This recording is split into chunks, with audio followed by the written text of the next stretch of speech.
We will talk about that a little bit this evening. So let's hit our main news story this evening. Could the Iran war be over this week? But we'll see what happens. I think there's a very good chance we're going to end up in a deal. And so we're giving it 5 days, and then we're going to see where that takes us. And I would say at the end of this period, I think it could very well end up being a very good deal for everybody, as good as if we went all the way and just literally annihilated the place. President Trump this evening in Memphis hinting at a deal between America and Iran after holding talks with a top person in Iran. We're not speaking with Mr. President. A top person, don't forget. We've wiped out the leadership phase 1, phase 2, and largely phase 3. But we're dealing with the man who I believe is the most respected and the leader. It's a little tough. We've wiped out everybody. Mr. President, Again. Mr. President, I know you've deployed. Because I don't want him to be killed. Okay? I don't want him to be killed. If you didn't hear that completely, President Trump was asked by a reporter just before heading to Memphis who he had been talking to, who he'd been negotiating with. We will be getting stuck into a lot of that this evening. But first of all, let me bring in my panel here to talk. We've got no water queue tonight. It's going to be one of those nights, isn't it, Laurie? Yep. Thank goodness you're here. No worries, we can handle it, right? Right, so we can handle it. So President Trump there alluding to the fact that he'd been talking to somebody in Iran, but we don't know who. Somebody. But presumably he can't say who, because that person would then be at risk. Well, I really think that he can't not just say that he doesn't know, because a lot of the people that we would have negotiated with have been killed. So that was deliberate, though. yes, but what I'm saying is when you continue to eliminate the people that you would have negotiated with, it can be quite tricky. So to carry on with diplomacy. So yes, we all want to know who that person is, but you have to pay attention to his words, right? And he said, "Who I believe." I mean, he speaks very truthfully, and so I took that as a signal that. Is that who they think is the person in charge, or who should be having these negotiations? Time will tell. I guess so, James. Maybe he can't tell us who he's talking to at the moment. Look, a lot of these negotiations actually go through Arab allies. So you've got all those Gulf nations, but particularly Oman. They have managed to stay neutral throughout most conflicts, and obviously they're very close across the water, Oman to Iran. But a lot of these negotiations, I imagine, will be happening through their connections. But secondly, as you said, so many of the top leadership have been killed. But there are still second-level tiers, third-level tiers that they can talk to. You've got to remember, this regime has been preparing for decades for war with America and Israel. And they did expect to have their conventional military assets taken out. They did expect to have most of their senior leadership taken out. And so they prepared and still have the capability at lower levels to organise themselves across what is a huge country of 90 million people. The problem is, I don't think it's going to be a problem to find people to negotiate with. It's more, can they actually speak on behalf of all of the IRGC? Can they speak on behalf of all of the Basij militias? And if they negotiate something, can they bring them with them? That's going to be the complication. That is going to be the complication. So let's talk to President Trump's former National Security Council Chief of Staff, Fred Fleets. Now, Fred, always great to see you on The Late Show Live. Fred, you've said that Iran has been significantly weakened, but they are still firing missiles even as of today. So have we actually contained the threat, or have we just provoked a longer war? Well, I think President Trump has achieved his objectives of making sure Iran cannot get a nuclear weapon and destroying its capability to make missiles. Iran still has a missile arsenal, which I think we're in the process of wiping out. But there's obviously a very good plan here. We've hit 9,000 targets. We're trying to find ways to knock out Iran's offensive capabilities. But on these negotiations, the administration is trying to find ways to get around the Revolutionary Guard and the Supreme Leader, assuming there is a Supreme Leader, to negotiate with civilian leaders who we can make a deal with. I hope this succeeds, but if it doesn't succeed, it may further fracture this government, which I think will have benefits down the road, possibly allowing the Iranian people to take back their country. And are you confident, Fred, that we're still looking at this regional war? Is it containable, or is it likely to expand? I don't think it's going to expand. I think that we're going to have a situation where we're going to see the war winding down in a few weeks. I think that we will be able to deal with the threats to the Strait of Hormuz with Pakistan, Egypt, and Turkey intervening. We may have some type of negotiation to get the Iranians to back down. I think Trump wants to end offensive military operations, keep a residual force in the Arabian Sea to attack Iran if necessary, and we will focus on standing with the Iranian people so they can take back their country. And Fred, you've argued that Iran may not have much left to negotiate effectively. So is diplomacy, do you think, over? I hope diplomacy works, but we think the government seems pretty broken. We don't even know if the supreme leader is alive or is he incapacitated. There are increasing reports of feuding and infighting between different elements of the regime. There have been some notable defections. This is going on because so many leaders have been killed. There's been such an aggressive effort against the security arms of this government. So it is a question whether there is anything to negotiate with. I do think, however, there are Iranian leaders who do not want to see their country destroyed, and they do want to negotiate an end to the war. And you've been warning, Fred, as well about Iran's nuclear ambitions. You've been talking about that for a long time. Do you think that their program has truly been set back now and destroyed, or is it just delayed?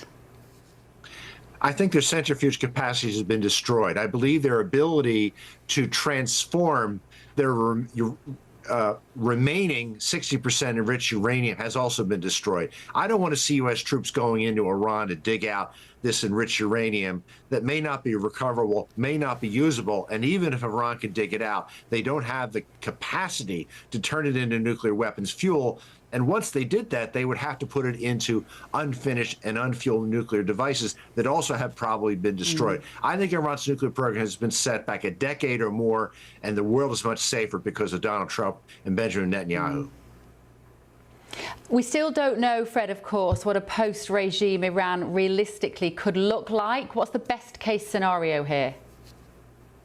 Yeah, I think there's real questions about that. If this regime falls, who and what will take over? I hope it's a democratic transition. I hope it isn't some armed opposition group that is also fairly radical or anti-Western. I hope there are ways to affect that. I imagine that the Israeli government, the U.S. government have put time into that. But I'll tell you, there is a master plan here that has not been released to the president's critics or to the Iranian government. I think we can see it moving forward.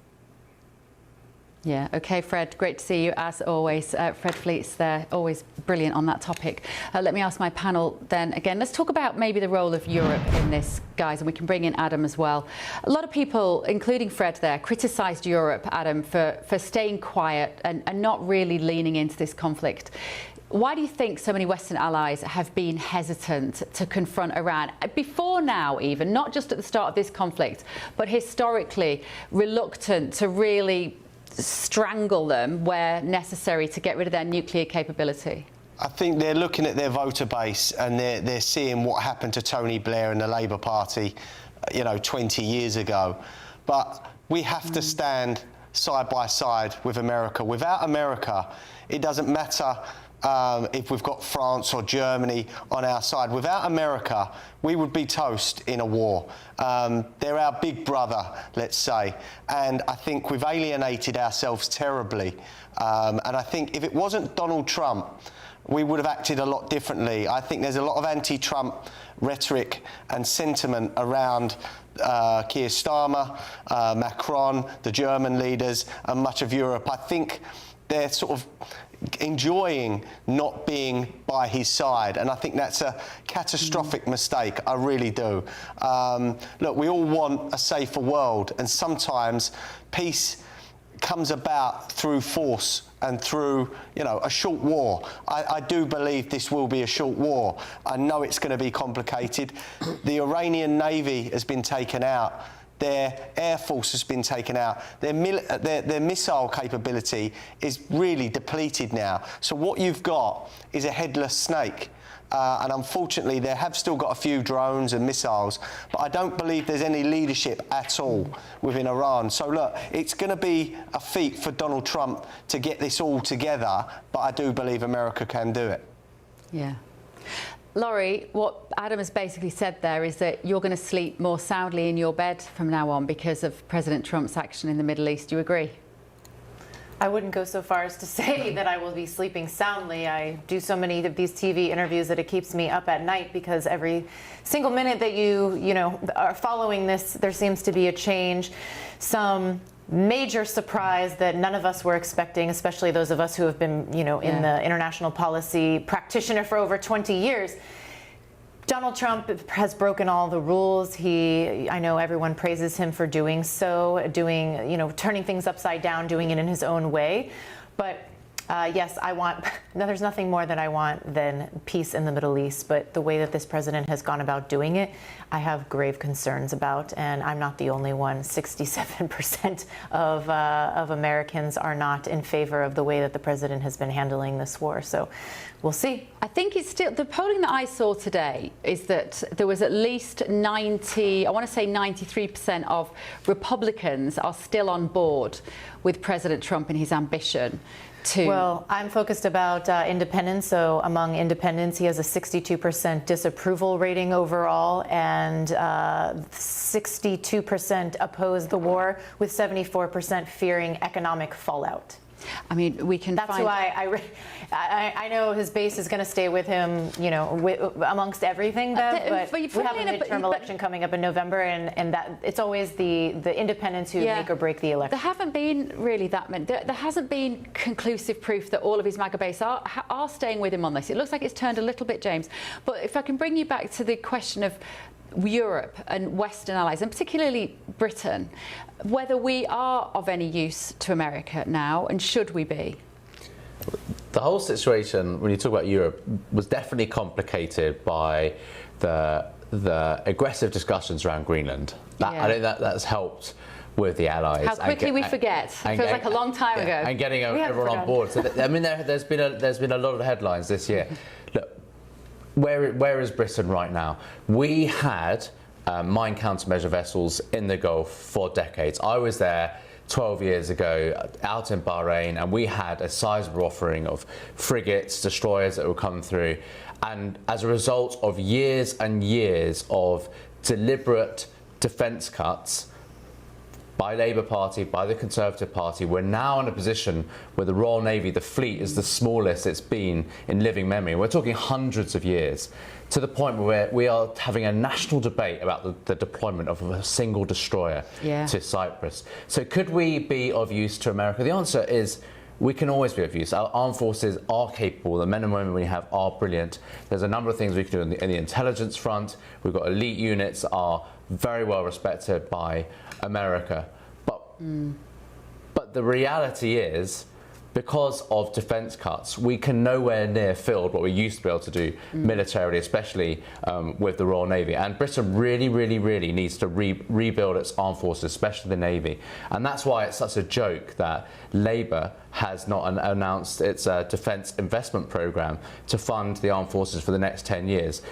The armed forces are just desperate for that investment. So is the British military, British defence industry. And yet, almost 2 years into governing, the government has not announced that plan. So, unless Labour starts taking defence seriously, we will not be taken seriously by our NATO and our greatest ally, America. Can I just say, Bev, that I find it very interesting, and thank you for that honest assessment, that this is the first time I've ever heard a Brit say that this is a readiness issue. That's the first time I've ever heard this, so thank you for bringing that. What issue, sorry? A readiness, that the UK isn't ready. Oh no, we're definitely not ready. I've heard that. I could have told you that every week, Laurie, but I've seen you.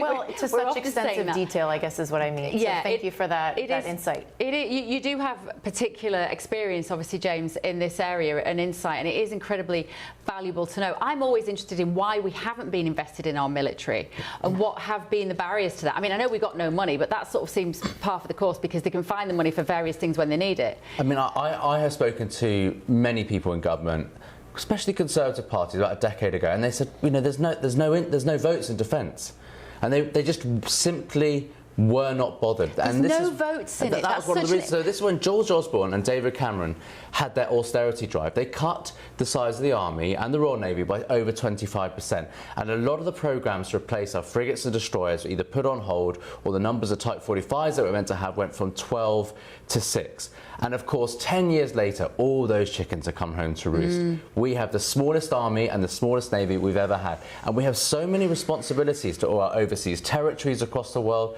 to our commitments to secure people, British people around the world, the High North.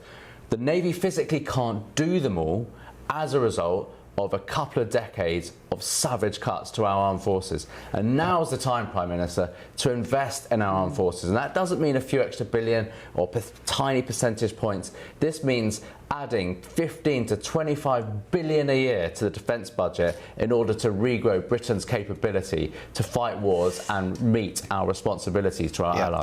They have committed, haven't they, to increase defence spending to 2.5% of GDP by April 27. Is that enough, James? That'll be about 13 billion. But let me tell you about that. So what has happened is a lot of this was gerrymandered by George Osborne. So over a decade ago, we didn't include armed forces pensions. So that 2.5% includes pensioners.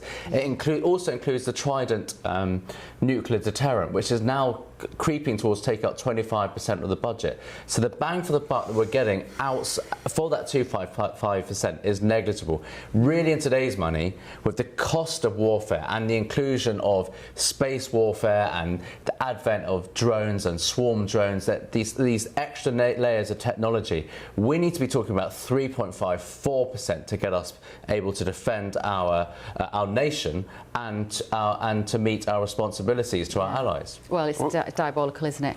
And of course, we spent 500 billion on a pandemic that started 6 years ago today. Right, moving on. Thanks, guys. Still to come this evening on The Late Show Live, after an arson attack on Jewish community ambulances, which counter-terror police are investigating. The head of the Metropolitan Police Force says they are investigating whether an Islamist group with possible Iranian state links is behind the attack in North London. Should you be worried by this? I'm going to be joined by the former head of counter-terrorism at the Ministry of Defence. Stay with me. This is The Late Show Live, only on GB News. Join me, Nana Akweer, for an informative, interactive news programme with a difference. It's fun. No, he didn't say that, Dave. I'm so surprised. I think there's an element of truth to that. Join me from 3 p.m. every weekend, only on GB News, Britain's news channel. Hi, I'm Michelle Dewberry, and my show is your opportunity to cut through all the noise and dive in headfirst to some robust debates. Ideas clash. Situation, No, because the failure is you're deliberately avoiding my point. Nothing's held back, And if you think this is the end of it, wait for more. and we do not shy away from the difficult stuff. Sometimes I want to shake people and say, if only you understood. So join me on Jubes & Co. weeknights at 6 p.m. only on GB News, Britain's news channel. From court mornings to warm family brunches, from football to tennis, in the car, in the kitchen. GB News Breakfast is there with the stories you need and the conversations that matter. Anyway, let's talk business. Well, it has been a historic night in British politics. It's astonishing, isn't it? We're here again to start your day just right. GB News Breakfast. Every morning from 6 a.m. Only on GB News. Britain's news channel. Westminster, the ultimate clique. And you're fighting like rats in a sack. But here on the Camilla Tominey Show, we ask the questions the establishment media is too scared to ask. OK, let me ask you a straight question, because I know you're a straight-talking politician. Whether it's net zero, illegal immigration or law and order, nothing is off limits. You had the power then. Yeah, as I And say, now you've lost it. That's the Camilla Tominey Show, a politics show that's fearless. But no, let me finish my question if you don't mind, because it is my show. Sundays at 9:30, only on GB News, the People's Channel, Britain's news channel.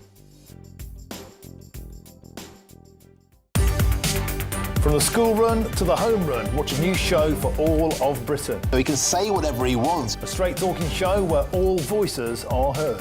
And, you know, when are we going to stop talking about smashing the gangs and actually do it? With the stories that matter from every part of our country. There's a bit of a crash landing there for your Chancellor. Bold, fearless and standing up for you. That's me, Martin Dordme, 3 p.m. till 6 p.m. weekdays, here only on GB News, the People's Channel, Britain's news channel. Westminster's full of talk, but out here, it's the real world. Am I allowed to talk now? No, that's it. This is where it matters, real people and real lives. That's what politics is all about. In fact, has Trump made a good start? No. Straight answers, no spin, and just a couple of pints. How many fingers have I got up? About 10. So join me for Lee Anderson's Real World every Friday at 7 p.m. only on GB News. The People's Channel, Britain's news channel.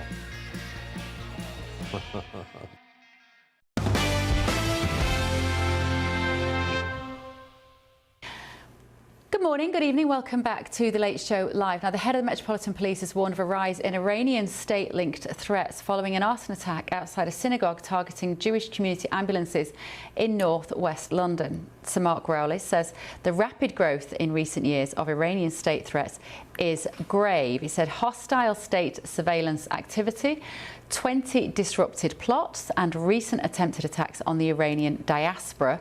None of it is isolated. He said it is part of a rapidly shifting threat landscape, and authorities are investigating whether an Islamist group with possible Iranian state links is behind the arson attack after an Iran-linked group claimed responsibility in a Telegram post. And Telegram is a kind of social media app where people talk to each other, sometimes about slightly shady things on Telegram. With me now is the former head of the counter-terrorist unit at the Ministry of Defence, Chip Chapman. Chip, good evening. Thank you for staying up with us on The Late Show. Now, the official threat level says an attack is likely, but the public are constantly told not to worry. So do you think the authorities are being straight with us about the genuine risk? Well, the threat level is level 3 of 5, and above that is severe and imminency above that. So, and it's not really changed since Gaza on 7th of October. But you have to separate two things here. Terrorism is different from what we've seen since 7th of October 23, and that is we've seen increased extremism in 3 areas. That's why you have more people who are being referred to the Counterterrorism Internet Referral Unit. You're getting more referrals to the Prevent Unit, that's those who are on the path to radicalisation. You're getting more calls to the counter-terrorist hotline. So that's the 3 elements of extremism which have gone up in the last 3 years. Also, we're seeing an increase in hate crime, both in terms of anti-Semitism and in anti-Muslim activity. Now, at the moment, this attack is being treated as an anti-Semitic hate crime, not as terrorism.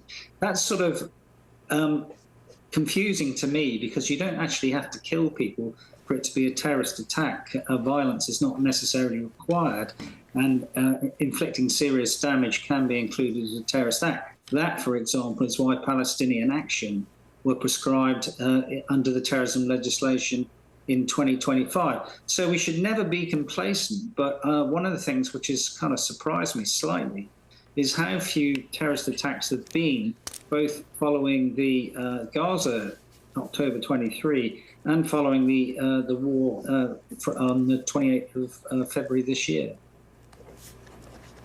So you say it's a bit confusing, and it is, Chip, and I can't help but think that if this was, I don't know, some far-right guys that had blown up 3 ambulances outside a mosque, it might be being treated a bit more seriously somehow. But this notion of an anti-Semitic hate crime versus terrorism, what is the difference, and who decides, frankly? Well, often it's actually decided in court by the guy who's actually sentencing people. If it's absolutely clear-cut, then they'll make a determination quite early. But it can be confusing. So to give you the real example, which people quote, is Ruda Kubana, the Southport killer.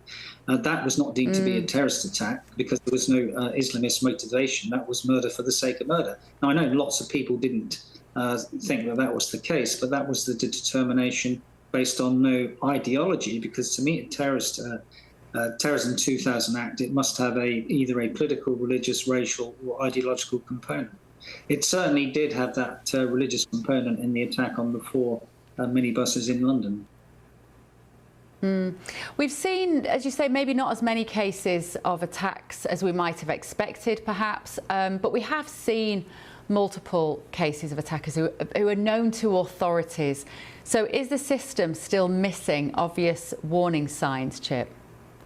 Well, being known to authorities is not really a good metric in my view, because there are so many people who are subjects of interest and those who are close subjects of interest, that unless you're at the top of the prioritisation grid, those who are in active planning to blow you up or kill you with guns, it is likely that you're not going to be under overt surveillance in the way that those at the top of the prioritisation grid would be. But if you again, like all these things, it depends on what metrics you use. If you were just to say the number of lethal attacks that take place, they've actually been few and far between since the high watermark of terrorism, with Islamic State. Now, again, Al-Qaeda, after actually the events in January this year in Venezuela, Al-Qaeda General Command put on an instruction for a mobilization call to all Muslims to target US and Israeli interests, and particularly in the Arab region.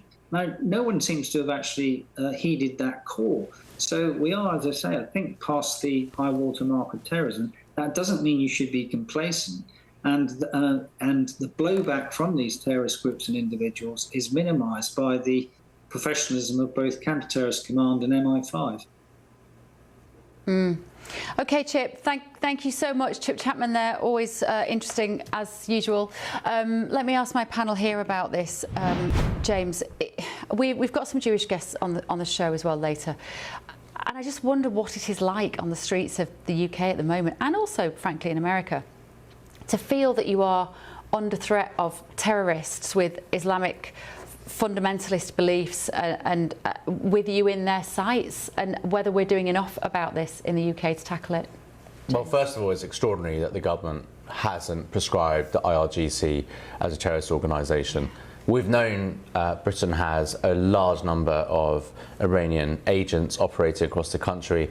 They have a number of fronts and charities that they use to move money around and organise themselves. But quite frankly, the security services have got an amazingly difficult job that we know. I think it's back in 2020 now, forgive me, the statistics aren't exactly accurate, but at the time the Home Office said that they had around 35 to 40,000 people that they were monitoring as potential terrorists or terrorist sympathisers, of which over 90% of them were Islamist terrorists. Now, you can only imagine with mass immigration growing year on year and our porous borders, or pretty much open borders, coupled with the radicalisation since the 7th of October, the attacks on Israel, you can only imagine those numbers are even greater. So the onus, it's just unbelievable amount of work on our security services to monitor this number of people, and they're doing an amazing job. I'm surprised there hasn't been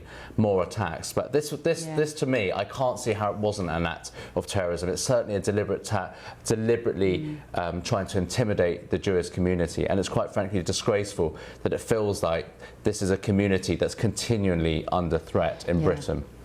Laurie, isn't this a consequence of, as James says there, porous borders, allowing in so many people from Muslim countries that can have a very deep seam of extreme Islam running through them and being allowed to go and live in the UK?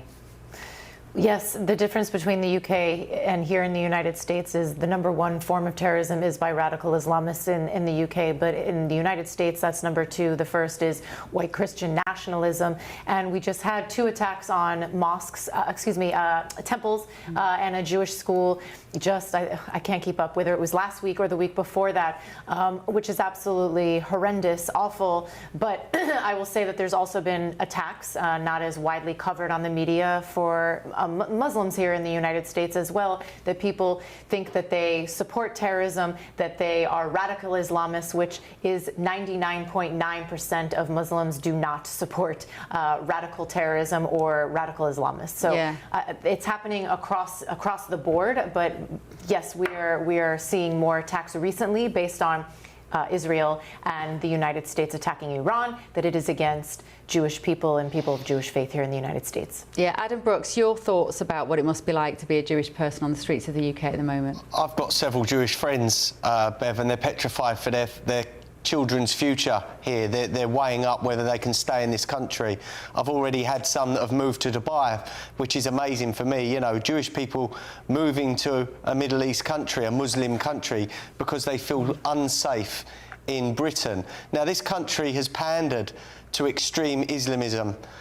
We had a case, I think it was a few years ago, where men were driving around Jewish neighbourhoods with Palestinian flags and shouting abuse and threatening the daughters of Jewish people, and there was no charges brought. There was no prosecution brought with that, even though the videos went viral all over the internet. It just says to me that our authorities are cowed and scared to do something about that because they fear an uprising in this country. We've had calls for jihad on the streets in these hate marches. We've had calls for global intifada and no arrests. And, you know, it would only take someone like me to tweet something deemed hateful and I'd have the police at my door. But they do not act with these extremists. And the worst thing about this country is that the left, you know, even the political parties filled with far left that support this Islamism, and they're forgetting what happened in Iran in 1970 or so, that the left were used as a vehicle to get into power. And for me, it looks like, it's just my opinion, that radical Islamists are trying to do that via the left in this country. So we've got to be very, very careful, Bev. OK, thanks, Adam. Of course, the left would deny that and say that that is not what's happening at all. But let me know what you think at home. GBNews.com/your say. Right, still to come this evening on The Late Show Live. The government has on its hands a situation in which the tolerant, decent Britain that we all thought we knew has turned into a Britain where people turn up in the dead of night and burn ambulances. Has condemned an arson attack outside a synagogue after 4 Jewish community ambulances were set alight in Golders Green. Has the government been doing enough to protect them? We'll discuss that next. This is The Late Show Live, only on GB News.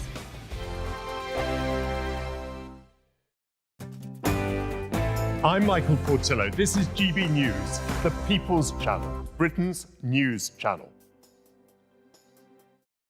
Westminster, the ultimate clique. And you're fighting like rats in a sack. But here on the Camilla Tominey Show, we ask the questions the establishment media is too scared to ask. OK, let me ask you a straight question, because I know you're a straight-talking politician. Whether it's net zero, illegal immigration or law and order, nothing is off limits. You had the power then. Yeah, as I and say, now you've lost it. That's the Camilla Tominey Show, a politics show that's fearless. But no, let me finish my question if you don't mind, because it is my show. Sundays at 9:30, only on GB News, the People's Channel, Britain's news channel. Britain deserves a newsroom that puts the facts and your voice first. Well, and that's what you get on GB News. Lively debates, lively conversation. And we're not afraid to hold power to account. And each other. So join me, Andrew Pierce. And me, Miriam Gates, for Britain's Newsroom, weekdays from 9:30 on GB News. Breaking news, live updates, stories that matter. From the heart of the GB Newsroom to every corner of Britain, with our team of dedicated journalists across the UK. GB News bulletins are there to deliver the latest news that matters to you. Bulletins on GB News, the People's Channel, Britain's news channel. At GB News, we love to hear from you, our loyal community. So drop us a line at gbnews.com/your say. There you can talk to each other and also to the presenters live on air. gbnews.com/your say, because GB News is your channel, Britain's news channel. Westminster's full of talk, but out here, it's the real world. Am I allowed to talk now? No, that's it. This is where it matters, real people and real lives. That's what politics is all about. The fact is Trump made a good start, no. Straight answers, no spin, and just a couple of pints. How many fingers have I got up? About 10. So join me for Lee Anderson's Real World every Friday at 7 p.m, only on GB News. The People's Channel, Britain's news channel. From the school run to the home run, watch a new show for all of Britain. He can say whatever he wants. A straight talking show where all voices are heard. And, you know, when are we going to stop talking about smashing the gangs and actually do it? With the stories that matter from every part of our country. There's a bit of a crash landing there for your Chancellor. Bold, fearless and standing up for you. That's me, Martin Daubney, 3 p.m. till 6 p.m. weekdays here only on GB News. The People's Channel, Britain's news channel. I'm Stephen Dixon, and thanks for joining us on GB News, Britain's news channel.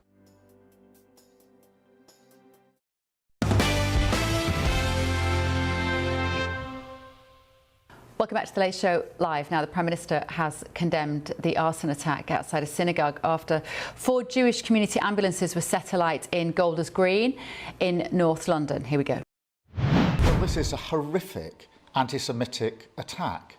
And of course, my thoughts, I think all of our thoughts, will be with those in the vicinity, the residents who are understandably very concerned, a Jewish community across the country deeply concerned. I've already been in touch with community leaders this morning and will continue to do so during the day. But anti-Semitism has no place in our society, and it's really important that we all stand together at a moment like this.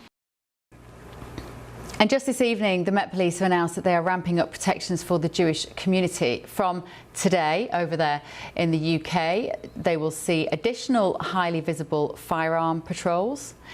There will be an additional 264 officers alongside existing neighbourhood officers to deploy to vulnerable locations.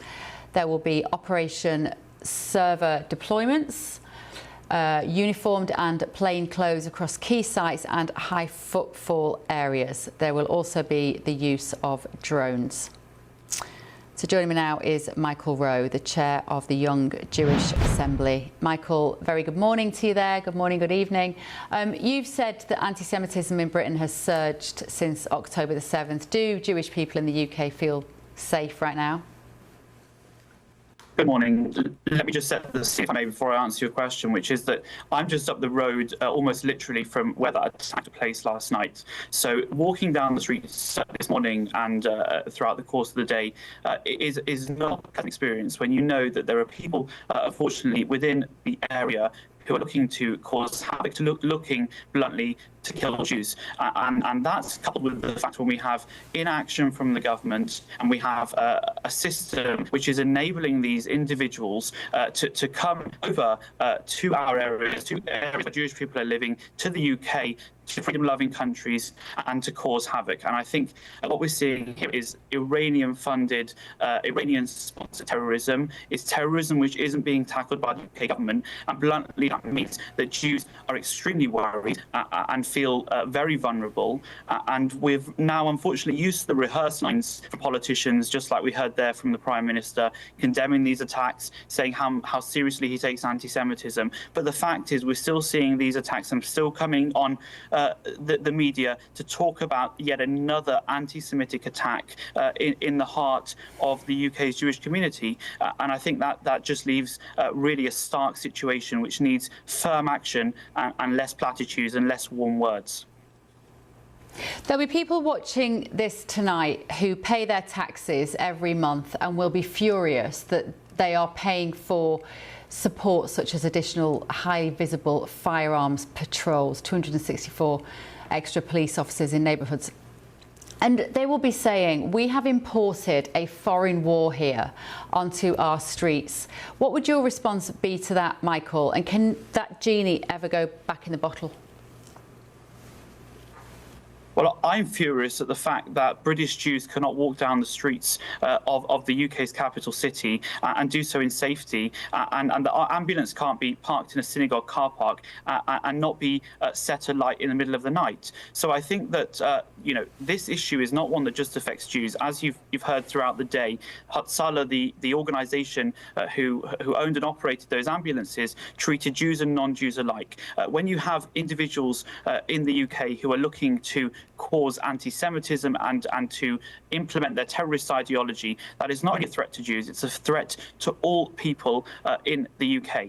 We know this can be rooted out. We know that the government can do much more. They can prescribe their RGC. You know, the Prime Minister made his run up to power, run up to his premiership, was all about rooting out anti-Semitism from the Labour Party, and by all measures, he was extremely successful at doing that.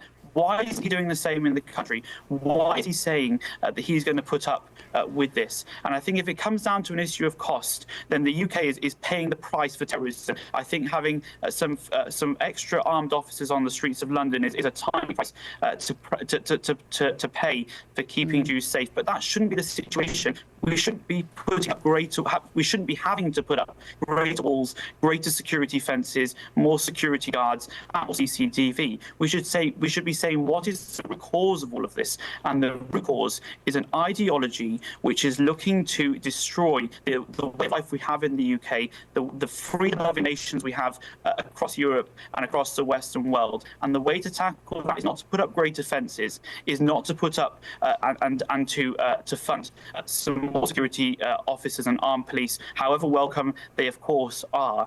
The way to tackle this is to look at the root cause and to deal with the ideology, and the government just aren't grappling with this issue. If I could just give you a very quick example, we just heard a few days ago about a news story of students in university, a large percentage of whom were unwilling to share accommodation with Jewish students. So education is just one example, but the education system in the UK is now looking and seemingly training people to have anti-Semitism in their ideology. And that is a real issue. And it's systematic across so many pillars of the state that really the way to deal with this is not to put up greater barriers, it's to deal with the root issues. And I'll keep saying it, but it's not being done, and it has to be done.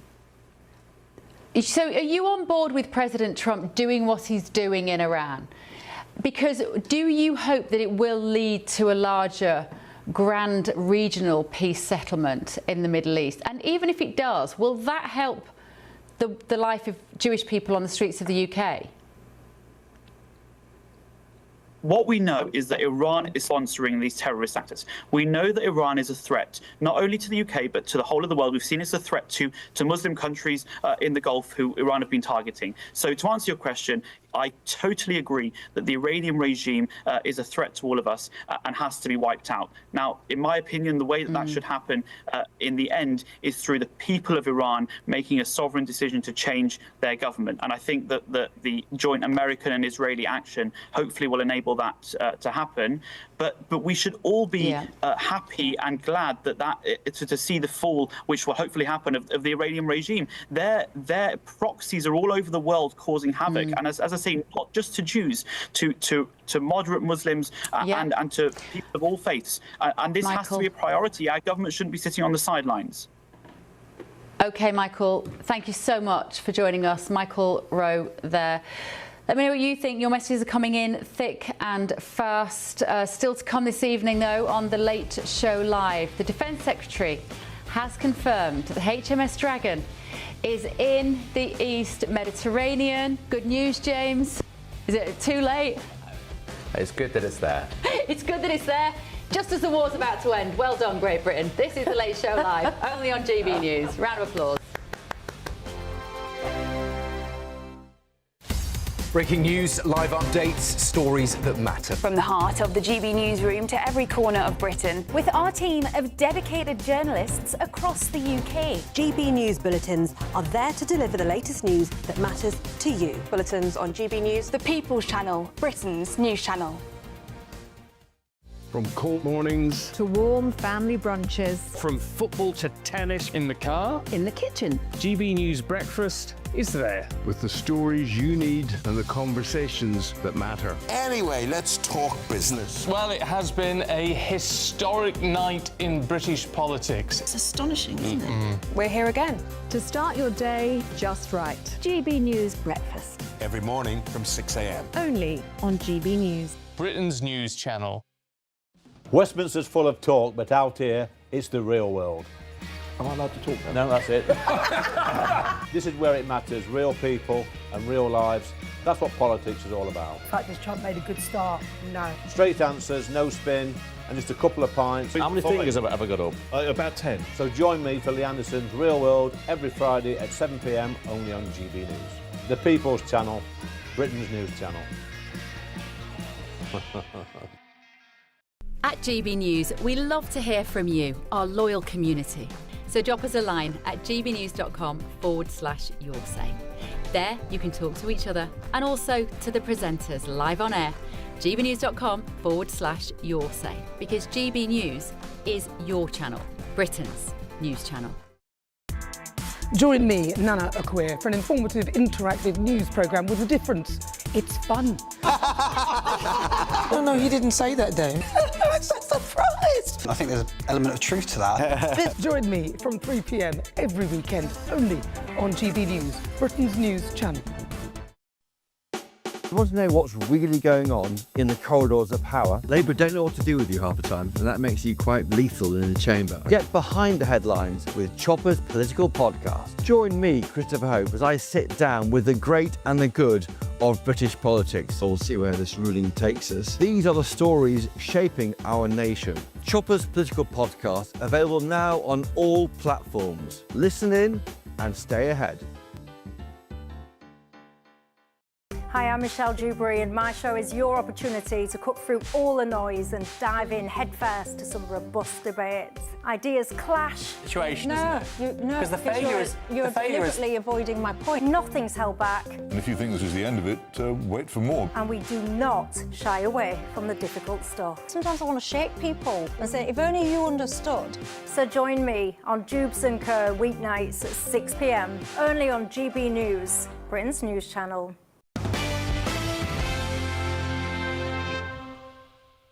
Welcome back to the Late Show Live. So the Defence Secretary has confirmed, ladies and gentlemen, drum roll, the warship HMS Dragon has arrived in the Eastern Mediterranean almost 3 weeks after its deployment was first announced.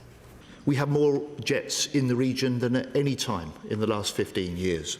And I can confirm that HMS Dragon has arrived in the Eastern Mediterranean and tonight begins operational integration into Cyprus's defence. I totally condemn Iran's reckless attacks. Iran must stop. It must de-escalate. We want to see this war end now. So, James, to your point earlier about the fact that we're just not ready, congratulations, we're there, 3 weeks too late. Is there anything we can do now? It's not just not being ready. It's a joke, as I said earlier, that there's just that one Type 45 destroyer. And this is a moment where the Defence Secretary and Keir Starmer just say, enough of the cuts, we're going to rearm. And we've only got one T-45 destroyer. We should, at any one time, be able to field or have operational at least 3 Type 45s, at least 5 frigates, at least 3 or 4 submarines. But we've got one submarine, barely 1 frigate, and barely 1 Type 45 at sea right now. It is just unbelievably embarrassing, and it means that the government is not fulfilling its responsibility to defend British interests and the British people. I wonder if part of the reason, Laurie, that the UK has found itself in this position was a kind of naivety about the fact that we wouldn't see this sort of hot war again, that conflict in the 21st century was going to be cyber attacks. It was going to be bringing down, data systems. It wasn't going to look like this, whereas America has always had its eye on actual potential warfare, and well done. Well, I'm curious, do you all think that this is a response by Starmer because of what happened at Diego Garcia? I don't know. Do you think that has anything to do with it, that he wants to now show might, or that the UK is going to defend itself, or that they are ready? I don't know. I think there might be something there. You mean, sorry, just run that. So, you mean what happened? Those missile attacks from Iran into Diego Garcia? Yes. Yeah.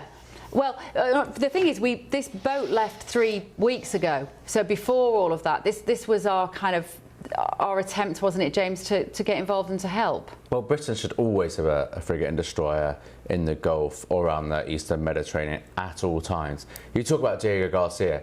This is the Chagos Islands in the Indian Ocean. It's a big strategic asset. It's a piece of territory, sovereign British territory, that we've owned for well over 100 years. And the Labour government is trying to surrender it to Mauritius. Give it to Mauritius, not even give it. Make the British taxpayer pay over 30 billion over 100 years to lease it back. And of course, Mauritius is a great ally of India, who's no real ally of Britain, and is an even greater ally of China. Well, our own U.S. Senator, John Kennedy from Louisiana got involved in this, saying he's going to make sure that doesn't happen. It's the only thing that Starmer will not reverse his position on. He's U-turned on everything else in government, but they're still intent on trying to give away strategic territory like Diego Garcia. And why is that, Adam Brooks? If only we knew, because the consequence of this Iran war is it's brought the Chagos into a completely different sort of focus. I'll tell you why. It's my opinion, so I don't want to get sued. It's an opinion that our government is completely compromised. No one of sound mind would give away foreign territory and then ask the public to pay for that. Territory that is strategically valuable and important. There is no reason to give this away, and I believe it's the left wing at play, the lawyers trying to virtual signal. I believe, it's my opinion, that dodgy dealings, brown envelopes have caused this as well. And they're not acting in the national interest. We've sent one ship to the Middle East. I'm embarrassed to be British right now, and I'm embarrassed. I do not believe we are Great Britain. We are just Britain. Because if someone wanted to attack our territory, if Argentina turned on us for the Falklands, we could not defend them. We couldn't defend our bases in the Middle East. We were called out by the UAE, by Bahrain, by Cyprus. I believe this left-wing government has embarrassed us over the last 2 years, and I think if the special relationship cannot be repaired quickly once this Labour government are out of power, we're in trouble because we are vulnerable. Everyone now knows we cannot defend ourselves. Thank God, and I'm not even religious, that we've got Trident and a nuclear deterrent, because without that, I believe we're sitting ducks to the world. Yeah, and Laurie, on that, if America had to come to the aid of the UK, do you think they would? Under Donald Trump, absolutely. I think you would agree, right? You think they would under Donald Trump? Well, I think that he's very supportive, not necessarily of Starmer. I think that he's is supportive of the Brits. Do you think, though, he's given made many statements that, and having Senator John Kennedy, he fully supports that, right? Yeah. Saying, you're not going to be able to do that without blessing from the United States. Yeah, I mean, that hasn't gone away. He's still planning on. Yeah. Let's hope it doesn't come to that. Right. Let's hope we don't have to do that. Yeah. But more to come in the next hour. I'm going to be joined by journalist Lewis Brackpool, who appears to have been imitated in a new BBC drama. See you in a minute.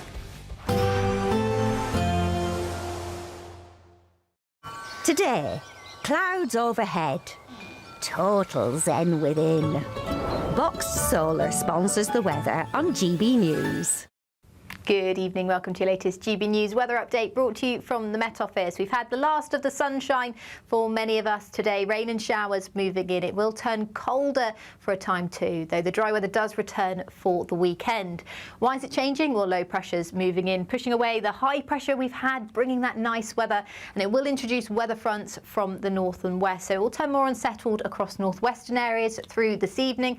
A spell of wet weather, some windy weather too. Elsewhere, further south and east, it should remain relatively dry, but cloud will thicken through the night. That does mean, though, it's going to be a mild night, much milder than it has been lately. Temperatures around 8 or 9 degrees to start the day.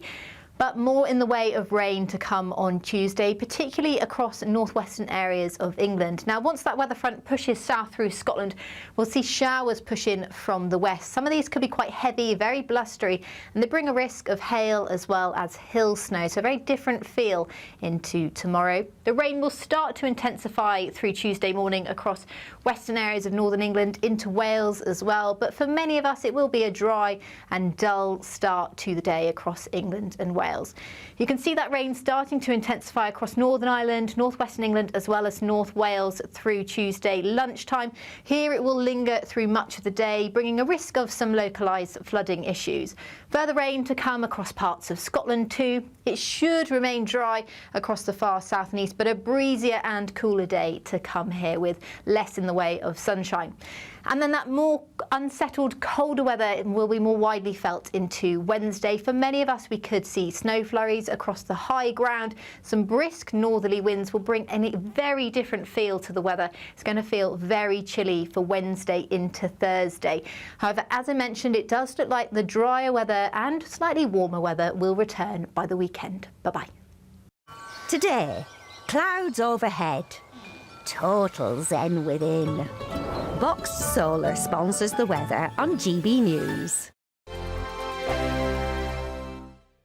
From cold mornings to warm family brunches. From football to tennis in the car. In the kitchen. GB News breakfast is there. with the stories you need and the conversations that matter. Anyway, let's talk business. Well, it has been a historic night in British politics. It's astonishing, isn't it? We're here again to start your day just right. GB News Breakfast. Every morning from 6 a.m. Only on GB News. Britain's news channel.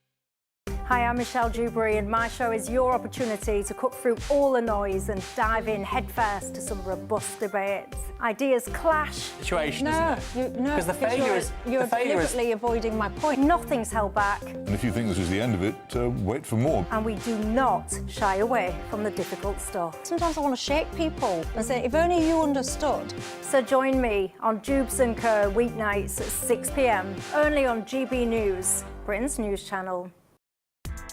Join me, Nana Akweer, for an informative, interactive news programme with a difference. It's fun. No, he didn't say that, Dave. I'm so surprised. I think there's an element of truth to that. Join me from 3 p.m. every weekend, only on GB News, Britain's news channel. At GB News, we love to hear from you, our loyal community. So drop us a line at gbnews.com/yoursay. There you can talk to each other and also to the presenters live on air. gbnews.com/yoursay, because GB News is your channel, Britain's news channel. Westminster, the ultimate clique. And you're fighting like rats in a sack. But here on the Camilla Tominey Show, we ask the questions the establishment media is too scared to ask. OK, let me ask you a straight question, because I know you're a straight-talking politician. Whether it's net zero, illegal immigration or law and order, nothing is off-limits. You had the power then. Yeah, as I And say, now you've lost it. That's the Camilla Tominey Show, a politics show that's fearless. But no, let me finish my question if you don't mind, because it is my show. Sundays at 9:30, only on GB News, the People's Channel, Britain's news channel. From the school run to the home run, watch a new show for all of Britain. So he can say whatever he wants. A straight talking show where all voices are heard. And, you know, when are we going to stop talking about smashing the gangs and actually do it? With the stories that matter from every part of our country. There's a bit of a crash landing there for your Chancellor. Bold, fearless and standing up for you. That's me, Martin Daubney, 3 p.m. till 6 p.m, weekdays, here only on GB News. The People's Channel, Britain's news channel. I'm Tom Harwood. This is GB News, Britain's news channel.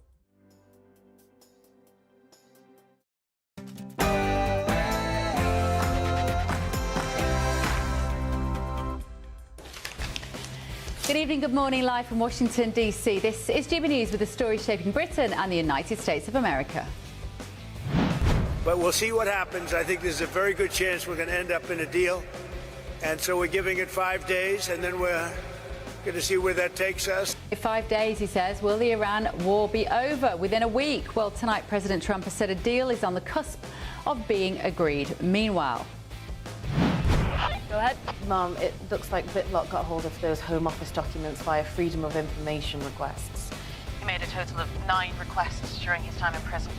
Oh, guess what? Baked in propaganda in BBC drama. A new series has portrayed a journalist requesting Freedom of Information requests as extreme. The journalist that the character is very possibly based upon joins me next, also tonight.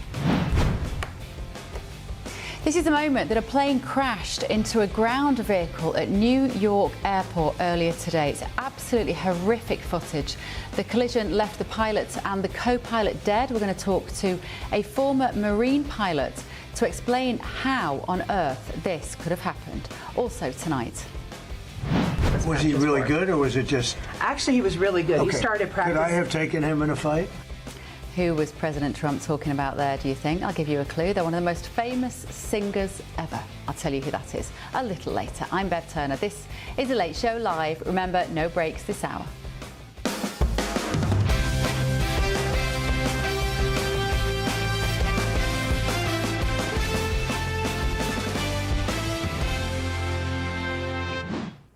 Joining me in the studio this evening, former Obama policy advisor Laurie Watkins, and James Glancy has turned into, miraculously, Tim Dosher, the executive director of Unleash Prosperity. These 3-hour shows, Tim, thank you for giving us 2 of your very important hours.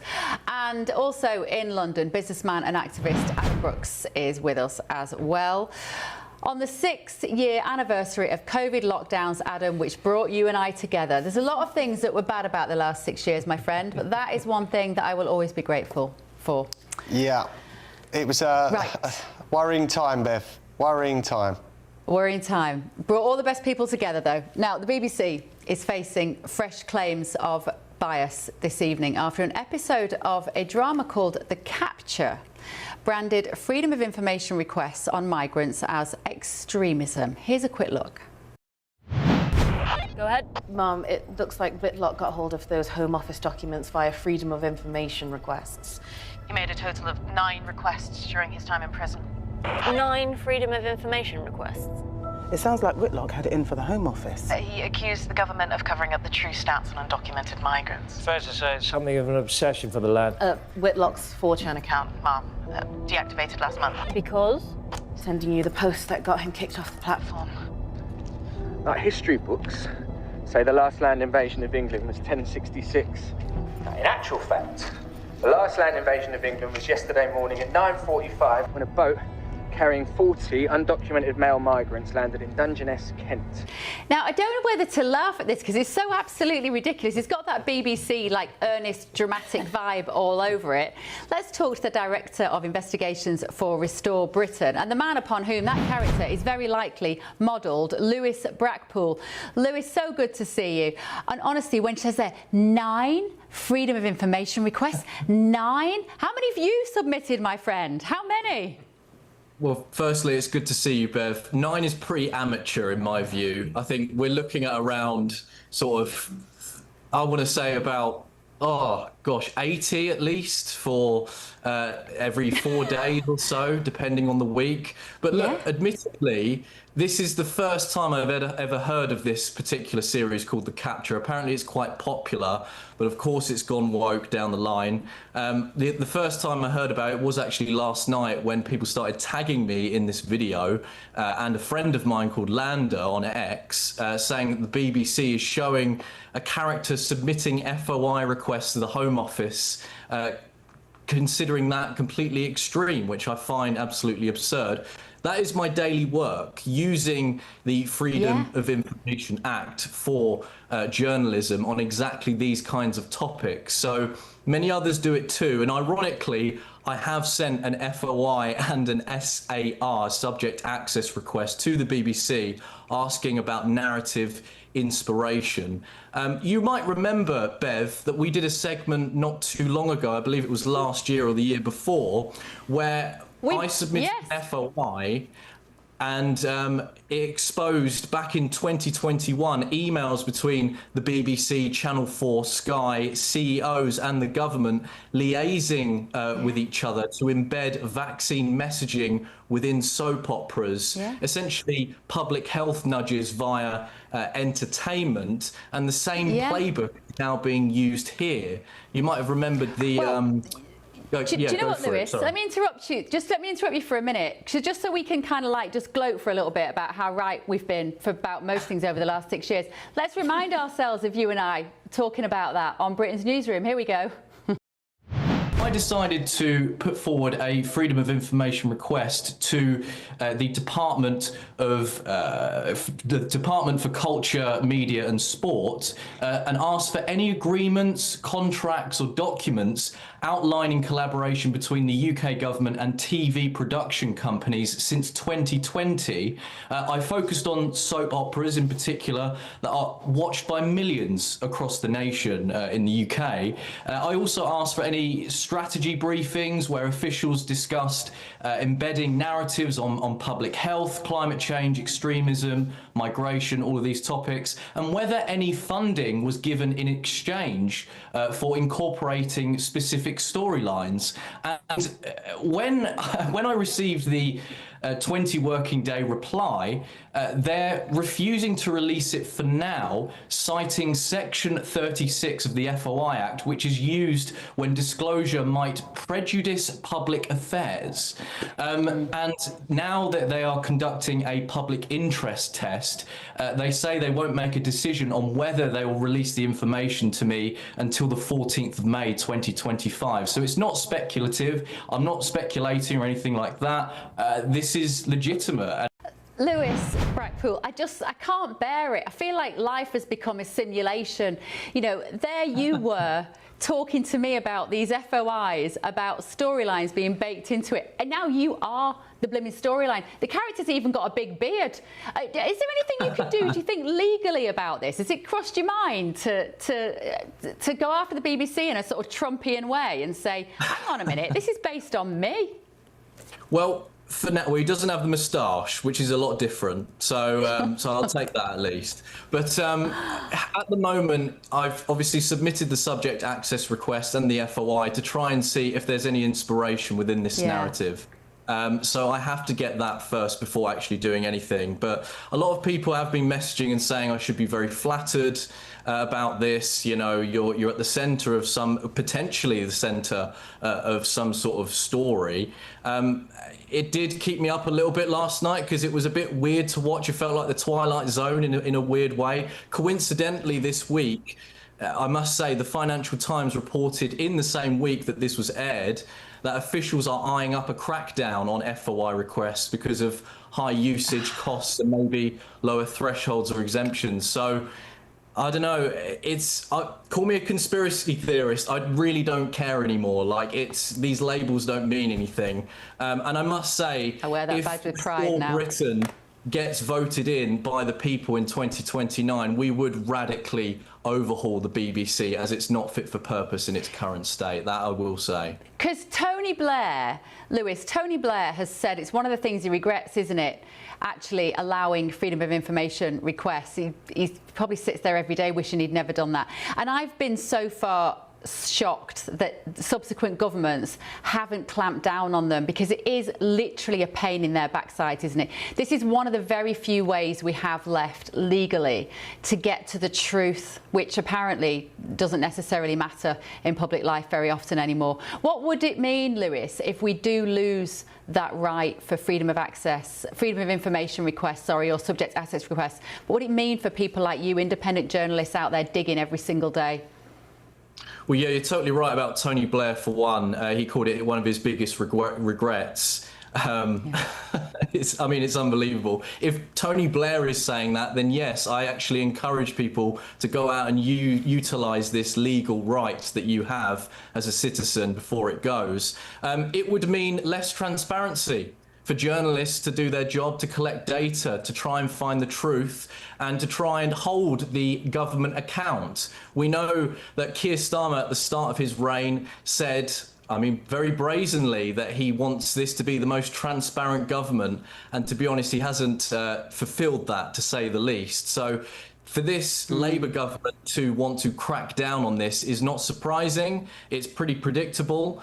But people have to be on guard now, and people have to now read up about the Freedom of Information Act and how important this is, because if it goes, transparency is already dwindling here in the United Kingdom or Great Britain, but it will literally destroy journalism for good. Yeah, well, we need you, Lewis, doing what you're doing now, working with Rupert Lowe and Restore Britain as Director of Investigations. And I feel like I kind of do want to go and watch this series now because it's based on you, but I also don't, frankly, want to pay any more money to iPlayer or whatever it is you have to watch it on. So, but thank you so much, Lewis Brackpool. Always great to see you. Well done. Let me ask my panel about this. Do you think you have something similar here, Laurie? I guess you must have. You don't really have the equivalent of the BBC, do you? You have public service broadcasting, I suppose, but the way that the government will influence a soap opera storyline in order to nudge the public in a certain direction, are you comfortable with that as an American? I've never seen it as aggressive as what we just saw in that piece. No, I have not seen that. Yes, and PBS would never do something like that. They hold themselves at the highest standard, and they do a lot of amazing history exhibits and music and art and culture and things like that. So, no, I've never seen that here in the United States. Nothing quite to that level. It shines a light, doesn't it, Tim, on the fact that in the UK, the public service broadcaster collaborates with the government in order to get messaging. But what I despise about it is they're not transparent about that. You'll be watching a soap opera and a footballer has a heart attack, 'cause apparently now it's normal for 20-year-olds to have heart attacks.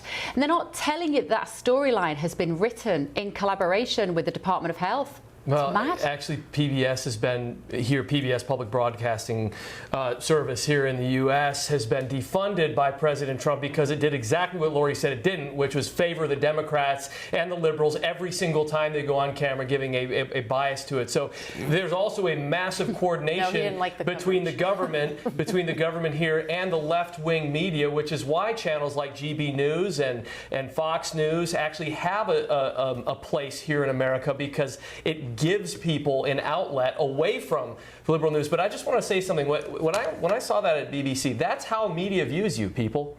That's how media views you. You are cruel and sinister, and you probably like babies, and you have values, and you're a problem to government. That is the tone and tenor in which they cast you for doing something as basic as asking a question and getting basic government information, which is the fundamental function of government, is to serve the people, not the people serve the government. That's how they view you. Adam, what do you make of that extraordinary story from Lewis? Well, you'll know, Bev, during COVID I was heavily monitored by the government, the Tory government and their units. Obviously I was put in that report. My social media was collated together and sent to the Cabinet Office, I think weekly or monthly, for them to check that I wasn't too much of a problem. Obviously we were fighting back against restrictions, So that was very, very sinister. That sort of opened my eyes. But isn't it a shame that the government and the units can't use soap operas and things like that to actually do good? Can you imagine if we had a whole week where knife crime was highlighted and storylines about, you know, who is actually perpetrating knife crime and why it's happening? They could make some good there. We could do some good and save lives, but no, they want to fill our heads with this propaganda.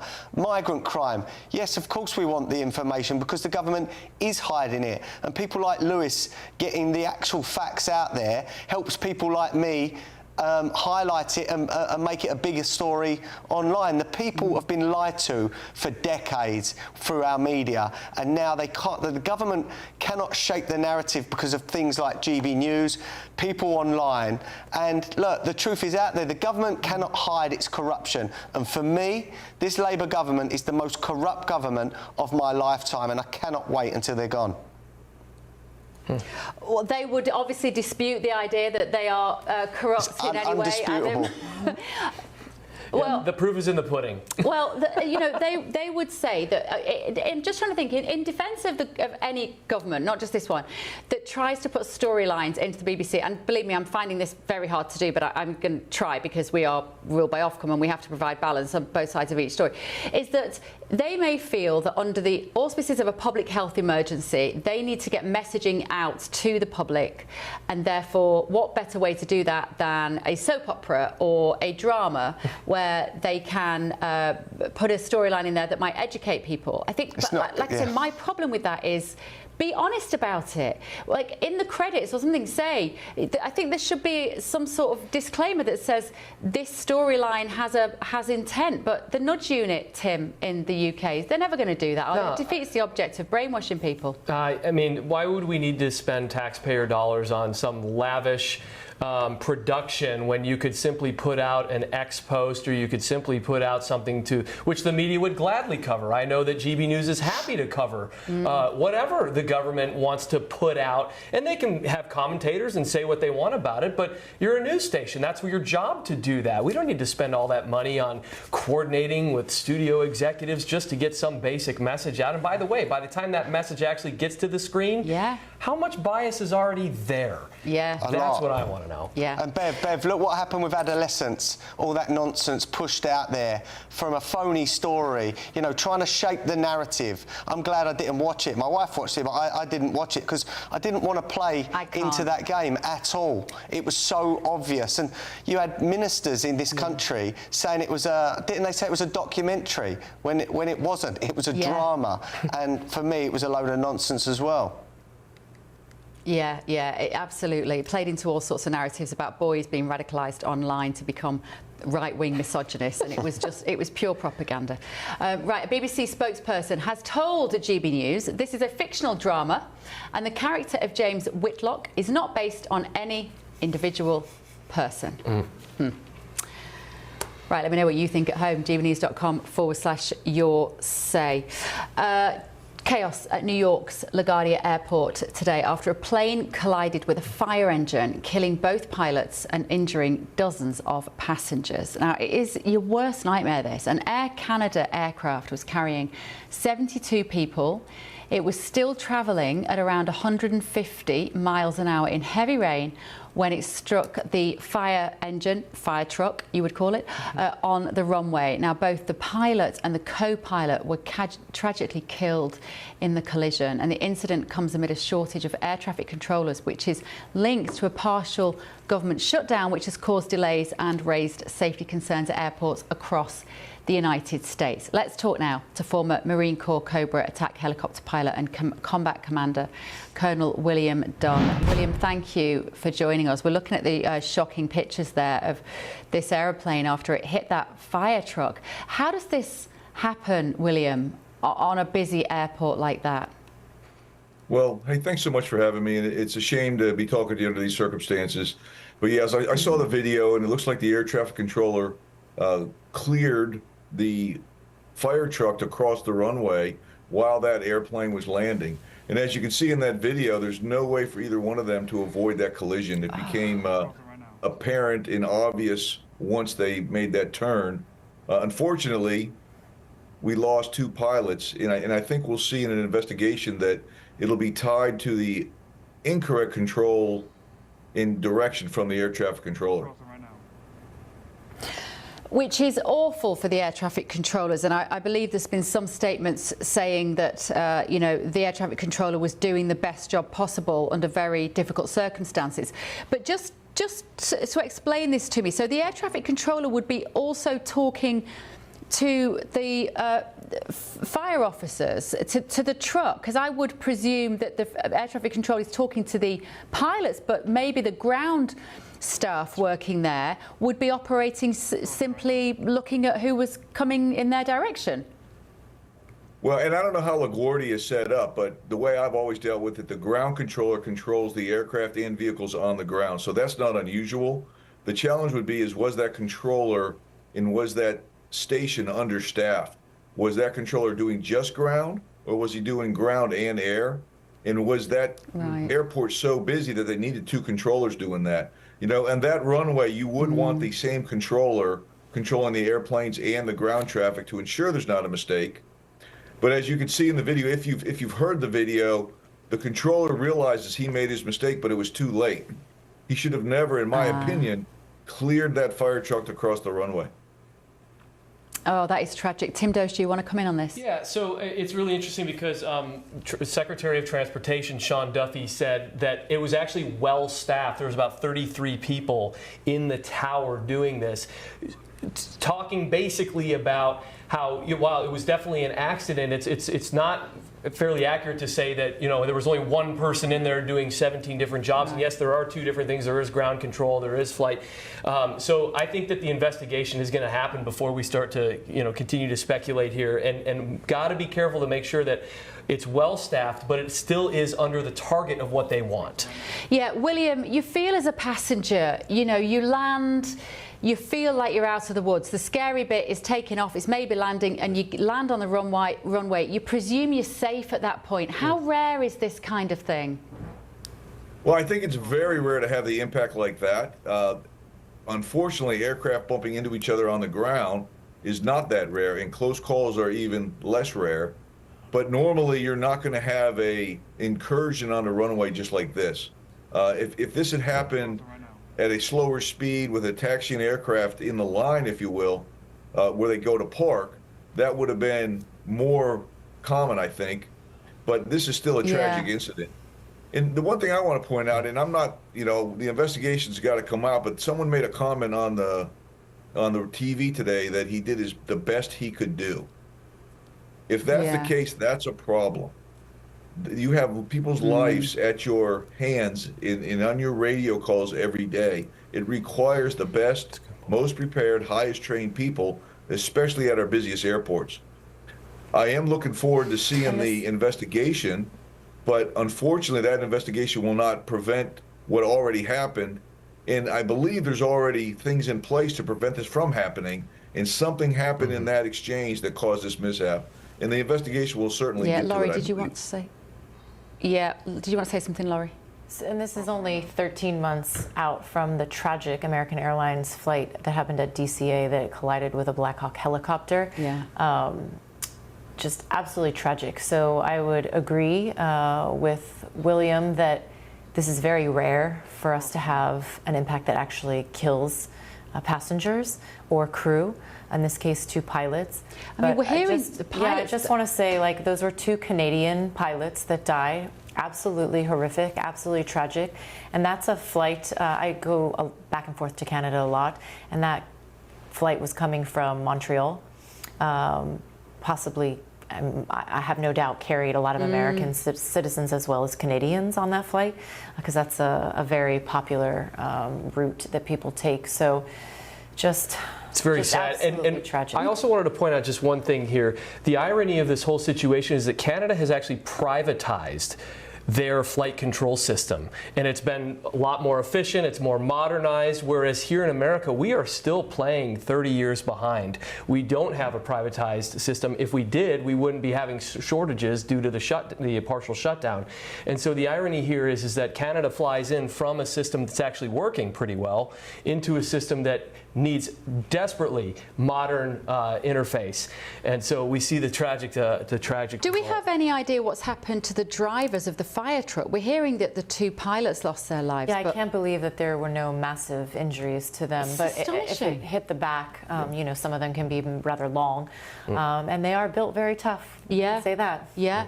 And it was obviously dark. It's obviously been very heavy rain. The amount of spray that comes up is just extraordinary. And also just imagine how traumatic that was for those passengers also, to be on a flight where both of your crew, like your pilots, were killed. It genuinely is amazing that there weren't more injuries looking at that. More casualties, William. I presume, I think there were some minor injuries, I think, with the passengers, were there, William? I don't know whether you've seen any more details about the potential for injury that happened today. Yeah, it was reported that the fire truck drivers were okay but injured, and that I think 32 or 42 of the passengers were injured. Most of them have been released. It is, in my opinion, a miracle that there were not more casualties that were, you know, killed, loss of life, because this impact was just so aggressive. I would say this. Really amazing. This was a preventable mishap, in my opinion. This should not have happened. Yeah. And you know, that's the bottom line. The systems are in place, and if people follow the rules, this should not have happened. This designed not to happen, and in some instances it did. And the investigation will hopefully figure out why. But you know, when you're a pilot and you're coming into land, and when you're on taxi, you have to trust the controllers, even though you're always looking out. But you have to trust them, because in many instances, you, as a pilot, you can't even see outside the aircraft. if you're in the clouds. Yeah. And every word that controller gives you, you have to trust. Some of our very keen-eyed viewers have pointed out that there's actually a motorcade of vehicles coming down there. They all stop, and the one fire truck carries on. Maybe they've all seen the plane, or maybe they've heard something that they didn't hear in that car, in that vehicle. That fire truck was cleared. It was cleared, told yes. to, It was cleared. to go across. So as far as he, you know, the driver of that, he's doing what he was told. Again, just awful. Very tragic miscommunication, and yeah. Go on, William. The Last word. investigation will tell us. Yeah, the other point is that those fire trucks were going to an emergency. So Correct. the air traffic controller did tell him to stop after he cleared them. You can hear that in the tape, but it was too late. And those individuals, they're trying to save lives, and you could see a whole line of fire trucks coming. Had they heard that call to stop, like apparently the other ones did, they just didn't hear it. And that's what ultimately caused this crash. Right, interesting. Thank you, Colonel William Dunn. Thank you for joining us this evening. And also, it's what we know when they say don't take your seatbelts off until we've come to a standstill. Now you know. Why don't you? Amazing. It's remarkable there weren't more casualties. Right, stay with us, because we're going to be talking about the fact that disgraced entertainer Bill Cosby is back in the headlines after losing a civil sexual assault lawsuit in Los Angeles against a waitress in 1972. And I will tell you how much damages has been awarded. I promise you, you don't want to miss this. Let's just go and have a quick look at the weather.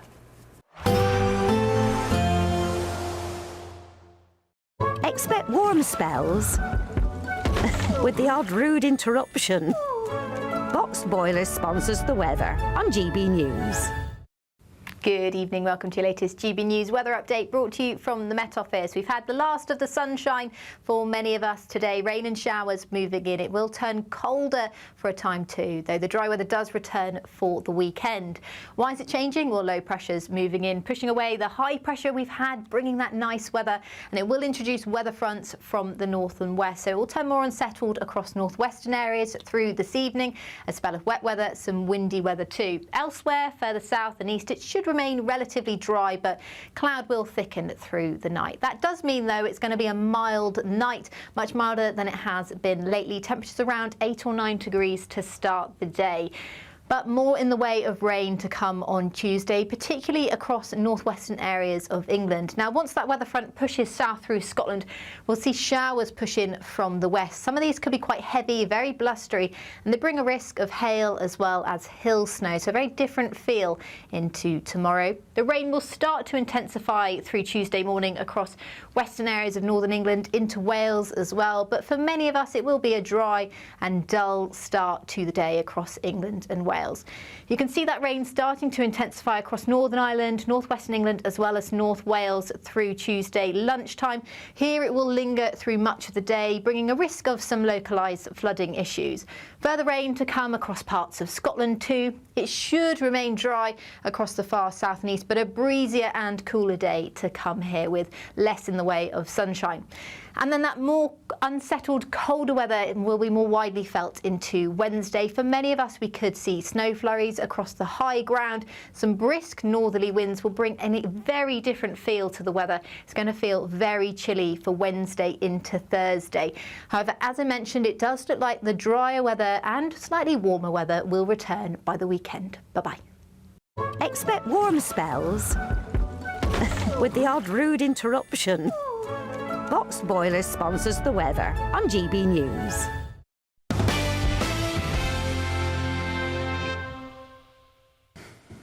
Welcome back. So I love it when we watch the weather, because our American panellists here just go, it just rains all the time. Yikes. It just rains. Why do you bother showing them the weather? It just rains all the time. It doesn't actually. I know it looks like that on the weather forecast. I lived in Seattle, and that's what the weather looked like. Well, it was beautiful in Washington, D.C. I quite liked my time in London, but okay, that's what it is. It doesn't rain every day. It's going to start getting nice any minute now, I'm sure it is. Right, moving on. Disgraced entertainer Bill Cosby is back in the headlines after losing a civil sexual assault lawsuit in LA. A civil jury found Cosby liable for drugging and sexually assaulting a waitress in 1972 after accompanying her to one of his shows. Now, the woman has been awarded, I hope you're sitting down for this, $19.25 million in damages. Nearly $20 million in damages from something that happened in 1972. Now, the 83-year-old former actor has faced numerous assault allegations over the years. He's previously served more than 2 years of a 3 to 10-year sentence for drugging and molesting a former basketball player, Andrea Constand. So let's get the latest on this from journalist Nelson Aspen. Nelson, surely it was difficult to prove that he was guilty of doing this from 1972. How was he found guilty? What did it hinge on? Well, this particular woman, who is now proof that revenge and justice are dishes best both served cold, she has been formerly known as Jane Doe number 8, going as far back as 2005 to another lawsuit. There have been more than 60 women that have come forward with allegations against Bill Cosby. And what you're remarking on is the length of time since these allegations, over a half a century. But they got rid of the statute of limitations when it came to these kinds of allegations. And as you said, the jury has decided that this case is worth $19.3 million just about in her favor, although Cosby's lawyer, as contends for all of these cases, say that they will appeal and that all sexual encounters were consensual. That's been his line for years and years and years, and even now at the age of 88, with his diminished $400 million estimated worth, diminished now to only a mere $200 million, he's sticking with that line, Bev.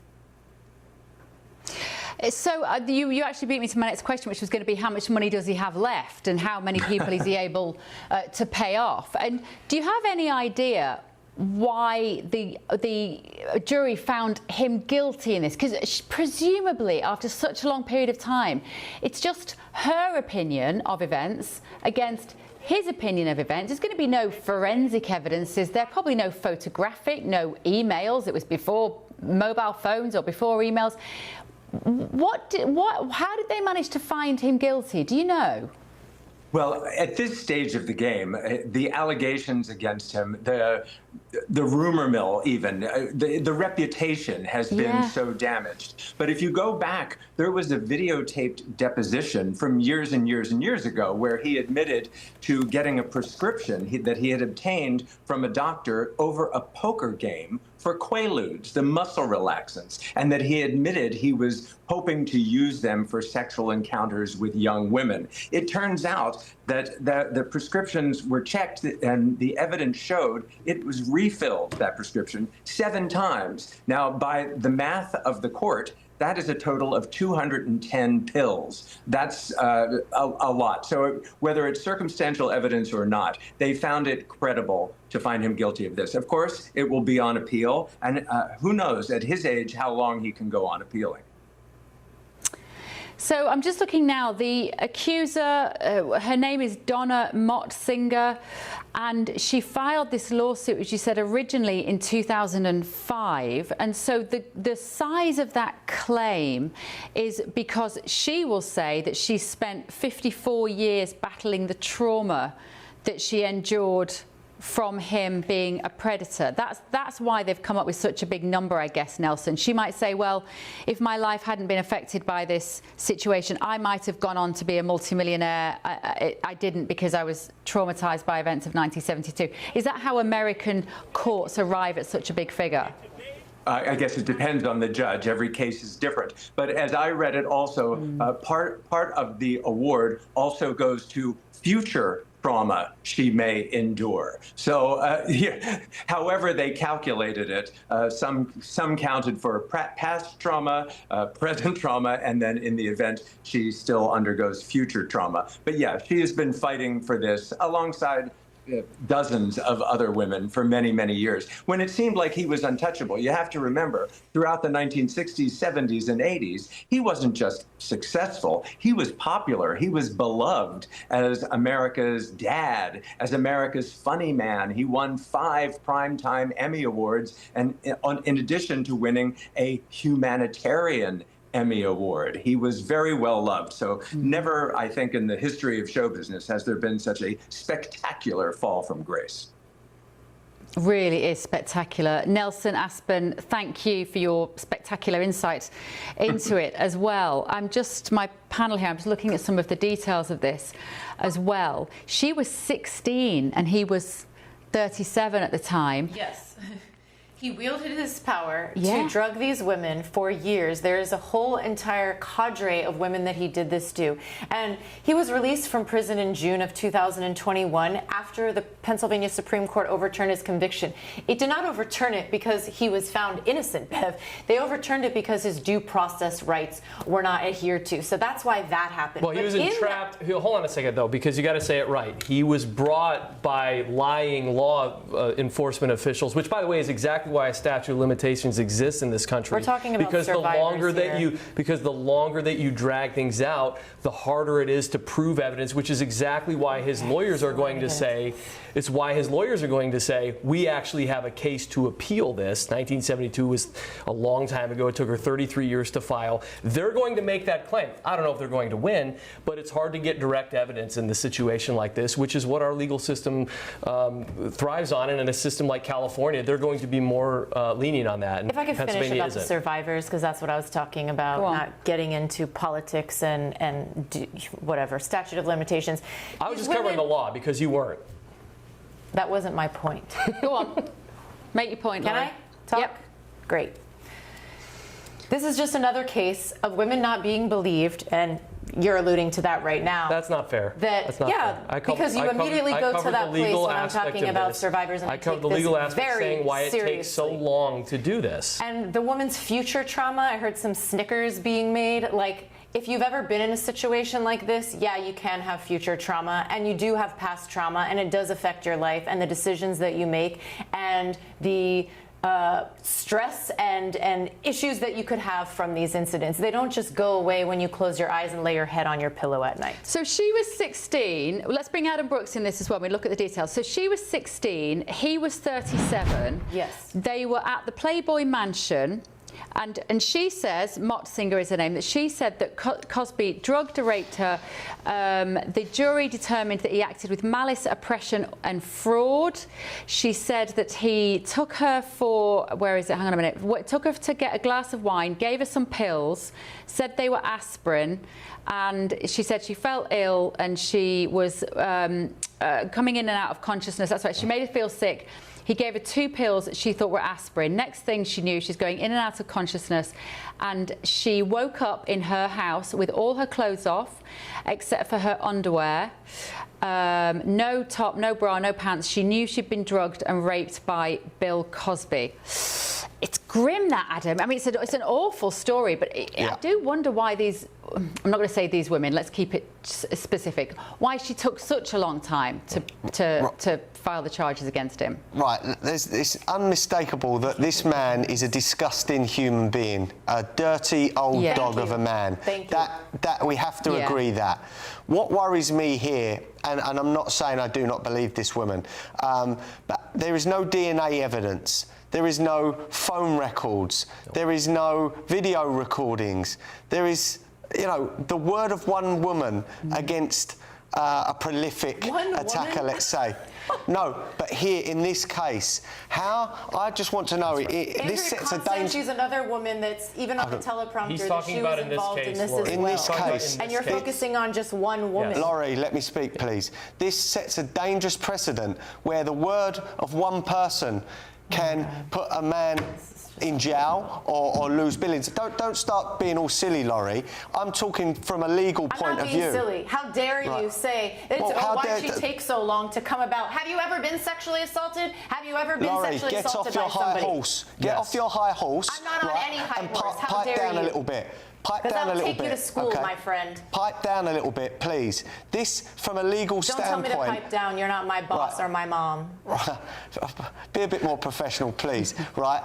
From a legal standpoint... You're saying pipe down. That's not let him finish his point. From a legal standpoint, how can we have just the word of one person against someone in a legal case? I think it sets a dangerous precedent. And I'm not saying I do not believe this woman. I'm saying we need need solid evidence to start putting men away for these crimes, despicable men as well, right? But if that starts happening in this country, who's to say someone from, you know, our school days can just come back and say, Adam did that or Bev did that? It's a very dangerous precedent. That's all I'm saying. This man is disgusting. I'm not saying he isn't, but it's dangerous. Well, if you didn't sexually assault someone when you were in school, then I guess you have nothing to worry about. So you can roll on with your future. Lori, everybody knows that, use your people brain. make things up. Women You're have an made things up. intelligent woman. Use your brain for once, please. We need evidence. Hang on, one at a time. We need evidence. Let me ask a question of Laurie. I can't anymore. I'm not going to do this. I'm not going to do this. You're here. You have to have a conversation. I'm not going to get into this. Let me ask a question. To Adam's point, what he's talking about is an anxiety that men will have about the fact that... boo-hoo. Grow up, Laurie. I think Grow it's valid. This is important. I think it's valid. It is important. Hang on. I think it's valid to say, if with such an enormous passage of time, more than 50 years, you can, because you know that Bill Cosby has been found guilty of multiple cases, does it mean that there is the possibility for somebody that just wants to capitalise on, be a little bit opportunistic and walk away with $19 million, can go, oh, yeah, I'm going to have a little go at this too? Two things can be true at the same time, can't they? That women should be listened to and believed. But where does it end? Because if presumably anybody that ever met Bill Cosby in the last 50 years could suddenly go, yeah, he did this to me as well. So, Bev, are you faulting this woman because a judge awarded her $19 million? Because that's what it sounds like. I'm not. That because the amount is so great that she was in this as an opportunist. She asked for that. She asked to be sexually assaulted? No, she asked for $90 million. Do you have any idea?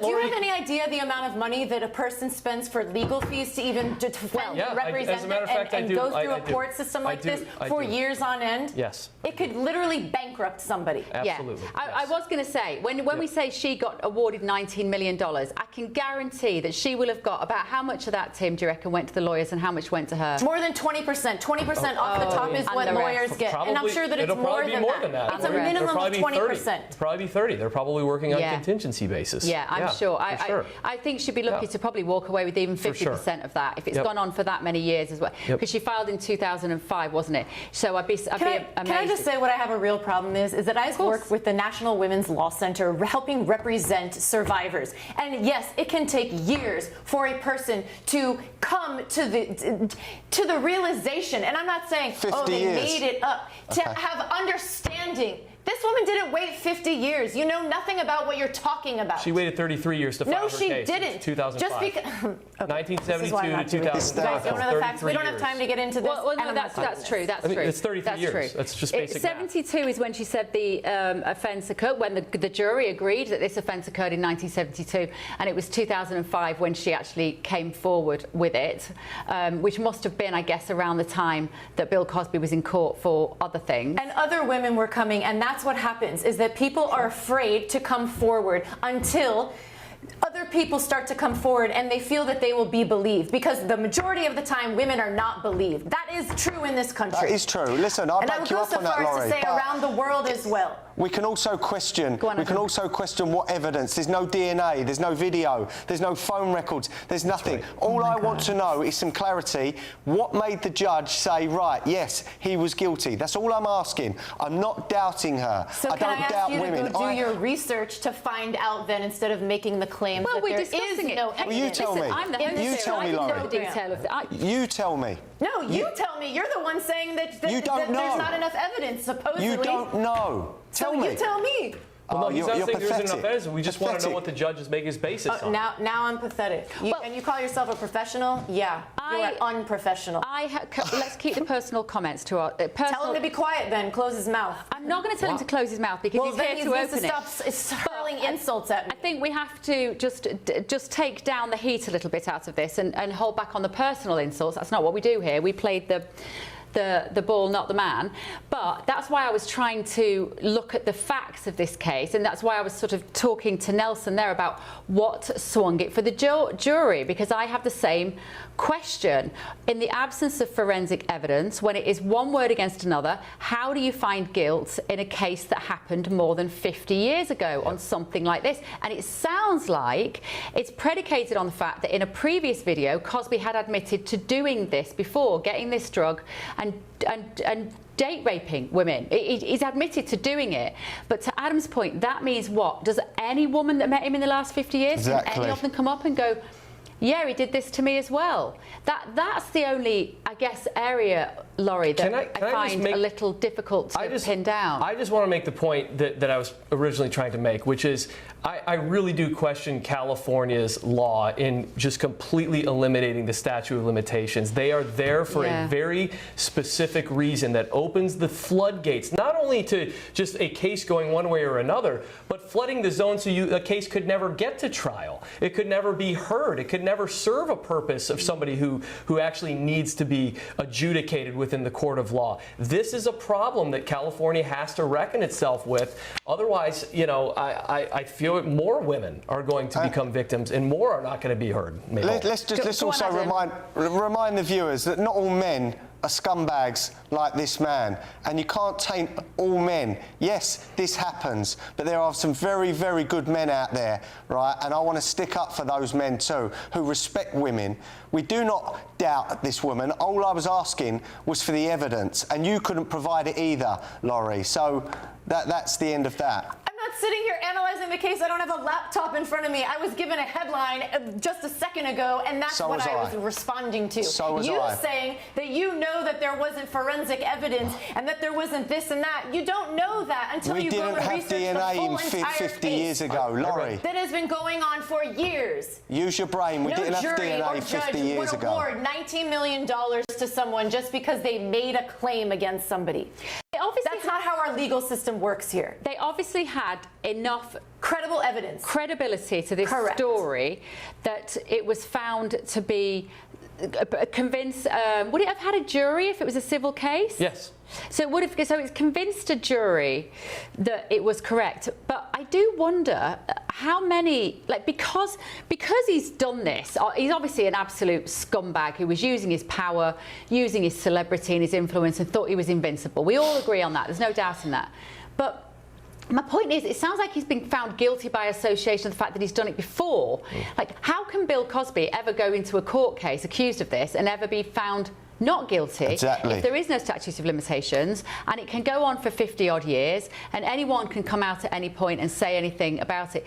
And it sounds like this statute of limitations, is it specifically California? Is it individual states, to my American guests, that do or don't have that? Yes, this is specifically to California, where they've gotten rid of the statute of limitations. This sprung out of the Me Too time of 2017, where they changed the law for that. Yep, Harvey Weinstein, exactly. But here's the thing that we have to, when you say he's done this in the past, he was convicted criminally. Well, what he's going to say is, well, no, I was told by law enforcement agencies, we're not going to charge you if you admit to something. And so he said, okay, well, I'll just admit to it. This will get off my back. It'll be fine. What he's going to say is, I admitted to that only because they said they'd get off my back and they wouldn't charge me, except they did charge him, and he did get out of jail because of it. So he wants to be heard in court. He's going to appeal this. He's going to claim that you can't use past instances to do this. And again, I'm not sticking up for Bill Cosby at all, but it is something that his legal team is going to consider, and I think the viewers should understand a little bit more of the context of why. There's a different threshold in a civil case, I think. Is that, sorry, Bev, there's a different threshold in a civil case to a legal case, and I think it's just the benefit of doubt. Is that right? In a civil case, you just need to convince a jury of the benefit of doubt and that, and they can win the case. Yes. Apparently, it says in the court, they heard that Bill Cosby used his power, celebrity and influence to silence his victims for decades. The jury saw the truth and recognised the bravery that Donna showed in standing up for herself. The verdict brings vindication for her. She spent 54 years battling the trauma she endured from this evil predator. 19 million quid. Anyway, let me know what you think at home. I'm sure you absolutely would. I think we can all agree on the fact that he is obviously a criminal with a sordid, horrible past of sexual abuse. And we can also agree that more women need to feel confident about coming forward when things happen to them, which is happening with increasing regularity, it would appear, particularly on the streets of the UK. Yeah. And we should also agree that actually maybe sometimes the statute of limitations, because it does render men vulnerable to false allegations from many decades ago, should also be questioned. Right, let's have a quick look into some of the main stories on the front page of tomorrow's newspapers. The Daily Telegraph are going with Trump. I'll run the straight with the Ayatollah. That is him talking yesterday for you, there in the UK about collaborating with the Ayatollah to keep the Strait of Hormuz open. Who knows how that could possibly work, but you know what? He has radical ideas, and sometimes that's what you need in an area like that. The Independent, Trump halts bombs, but Iran says talks claim is fake news. This is the president said he was going to strike the oil production plants in Iran. It was going to be at quarter to midnight tonight here, DC time, but actually, UK time, it would have been quarter to midnight UK time. He obviously said, no, I've spoken to them. I'm not going to do that for now, but Iran is saying we never had those conversations. Metro, ambulance torched by bigots. Saved my baby's life. Now, this is the Jewish charity that ran these ambulances that was targeted in this fire, and they are, we can see there are a couple of parents saying what a loss these ambulances will be when they obviously did really great work. And the Daily Express are saying we must work to eliminate this ancient scourge. MPs renew calls to stamp out anti-Semitism after chilling ambulance arson attack. Daily Mirror are leading with it's not over. Trump claims he's held peace talks with Iran. Iran, it says it didn't happen. As Starmer warns, this could go on for some time. So that's really interesting. Look how the Daily Mail have done that front page. You've got President Trump there who said he's had peace talks. He's going to have 5 days or so left. But it looks like, does that look to you, Tim, as though it's not over? It appears to be a sign to the words of President Trump. Yes, it absolutely does. It's not. It's a left-wing newspaper. So they are basically siding with Starmer. They're saying it's Starmer who's effectively said it's not over, but they're making it look like the president is dragging this out. It's just so dodgy, isn't it? I know. The iPaper. UK investigates possible Iran link to arson attacks on Jewish ambulances. Very straightforward headline there. And the Daily Mail are saying Trump blinks first. So this is the world markets, they say, are in meltdown. He announces a 5-day ceasefire. Tehran denies the talks and claims that he's in retreat. And the Sun, Barmy Biebs bans Bob. Now, does that headline mean anything at all to you Americans? Any idea, Laurie? Oh. Do you know who that man is? No. Any idea, Tim? Not a clue. To be completely honest, Adam Brooks, there'd be a lot of Brits who have no idea who that man is anymore, wouldn't there, as well, especially the younger generation? I do remember him now. Yeah. So Bob Monkhouse was a comedian who had a fairly racy line, spicy line in jokes, you might say, from the 70s and 80s and possibly the 90s. And I think what this story is about, that there's somebody working at the BBC who is offended by gags which were of his time. For instance, there's one on the front. I can still enjoy sex at 74. I live at 76, so it's no distance. It's a great joke. There's a 1970s Can I laugh at that? Yeah, you can. Okay, all right, I'm laughing. Yeah, is that offensive? What's 76? He means number. Number I 76. can still enjoy sex at 74, but I live at number 76. Got it. So it's meaning he can go and have sex with his neighbour. Funny, Laurie? That's funny. Is that his body count also? Let's have a quick look at the weather. More of this craziness in just a minute. Stay with us. Today, clouds overhead. Total zen within. Boxed Solar sponsors the weather on GB News. Good evening, welcome to your latest GB News weather update brought to you from the Met Office. We've had the last of the sunshine for many of us today. Rain and showers moving in. It will turn colder for a time too, though the dry weather does return for the weekend. Why is it changing? Well, low pressure's moving in, pushing away the high pressure we've had, bringing that nice weather, and it will introduce weather fronts from the north and west. So it will turn more unsettled across northwestern areas through this evening.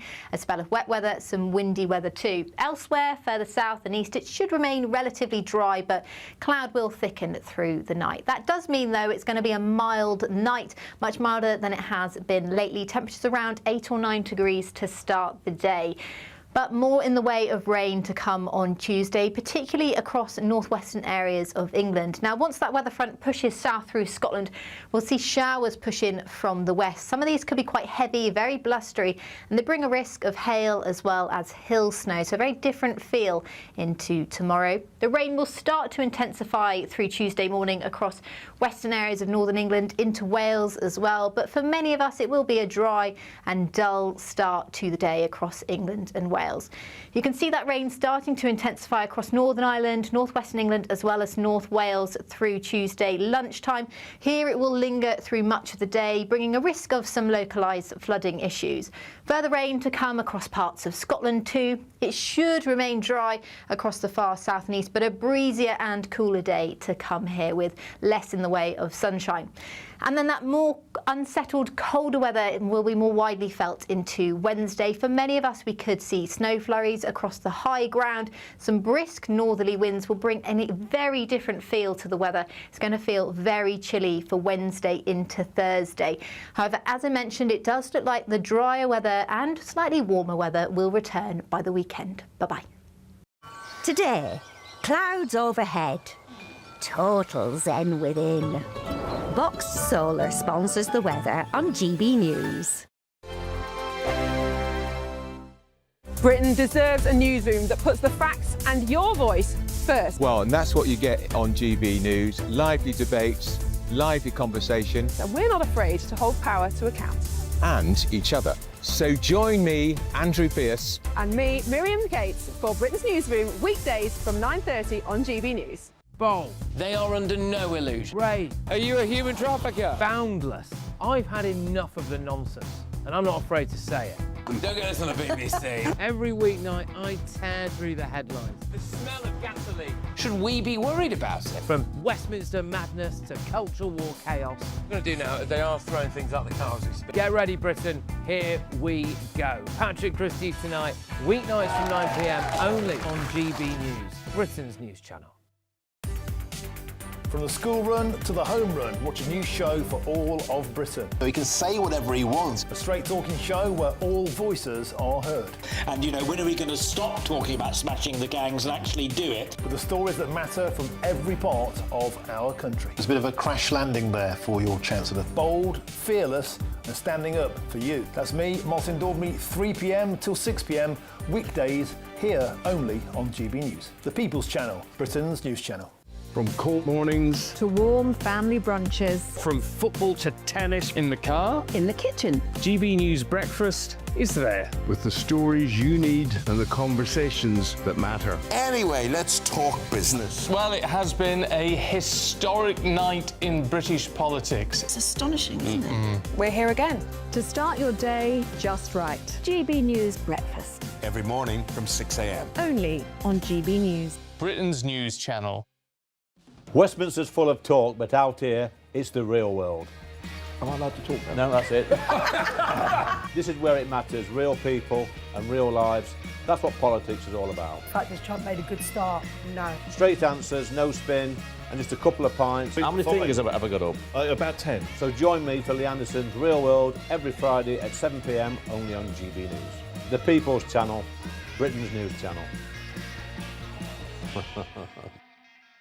Westminster, the ultimate clique. And you're fighting like rats in a sack. But here on the Camilla Tominey Show, we ask the questions the establishment media is too scared to ask. OK, let me ask you a straight question, because I know you're a straight-talking politician. Whether it's net zero, illegal immigration or law and order, nothing is off limits. You have the power then. Yeah, as I and say, now you've lost it. That's the Camilla Tominey Show, a politics show that's fearless. No, let me finish my question if you don't mind, because it is my show. Sundays at 9:30, only on GB News, the People's Channel, Britain's news channel.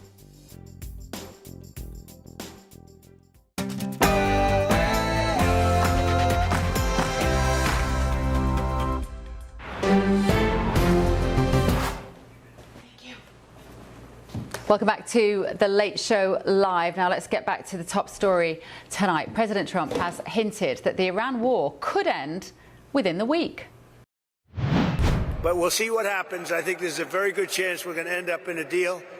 And so we're giving it 5 days, and then we're going to see where that takes us. And I would say at the end of this period, I think it could very well end up being a very good deal for everybody, as good as if we went all the way and just literally annihilated the place. Let's hope he's right. That was President Trump talking in Memphis this evening, hinting at a deal between America and Iran after holding talks with what he described as a top person in Iran. We're not speaking with, Mr. President. A top person, don't forget. We've wiped out the leadership phase 1, phase 2, and largely phase 3. But we're dealing with the man who I believe is the most respected and the leader. You know, it's a little tough. We've wiped out everybody. Mr. President, again. Mr. President, I know you've deployed. Because I don't want him to be killed. Okay? I don't want him to be killed. Mr. President, He said, I can't identify him because I don't want him to be killed. But tonight, Iranian Parliament Speaker Mohammad Bagher Ghalibaf said in a social media post that no negotiations have been held with America. And just to add another twist to the tale, Politico are tonight reporting that the man who the Trump administration are eyeing up as a future leader of Iran, he's seen by at least some in the White House as a workable partner who could lead Iran and negotiate with the Trump administration in the war's next phase, according to I'm not quite sure who it is that Politico is saying he's been talking to. Sorry about that. I'll try and get some clarification on that. But let's talk now to geopolitical expert Harley Littman. Harley, very good evening to you. Were you surprised to hear President Trump say that he's been talking to one of the top men, but he won't say who it is? Yes, it is surprising, and I think you said it very well. We hope he's right. I am more worried now than I've ever been, because there are two dynamics taking place now. One is that the United States wants to stabilize the energy markets.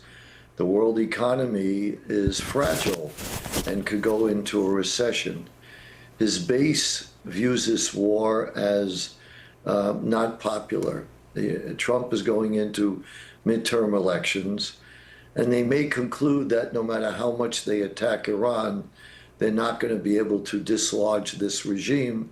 So the only way to get out of this quagmire, for lack of a better word, is to kind of declare victory and pull out and work with anyone who seems somewhat viable to give America a face-saving way of ending the conflict. That's a huge concern. On the other hand, this could be somewhat of a ploy where the United States, where it's shown strategic courage, now we need to see strategic resolve. Iran, though very weakened, will come back. It will reconstitute its nuclear program, its missile program. It's demonstrated how reckless and irresponsible they are, firing a missile at Diego Garcia, which shows that, if anything, we underestimated how advanced Iran is in their missile capability.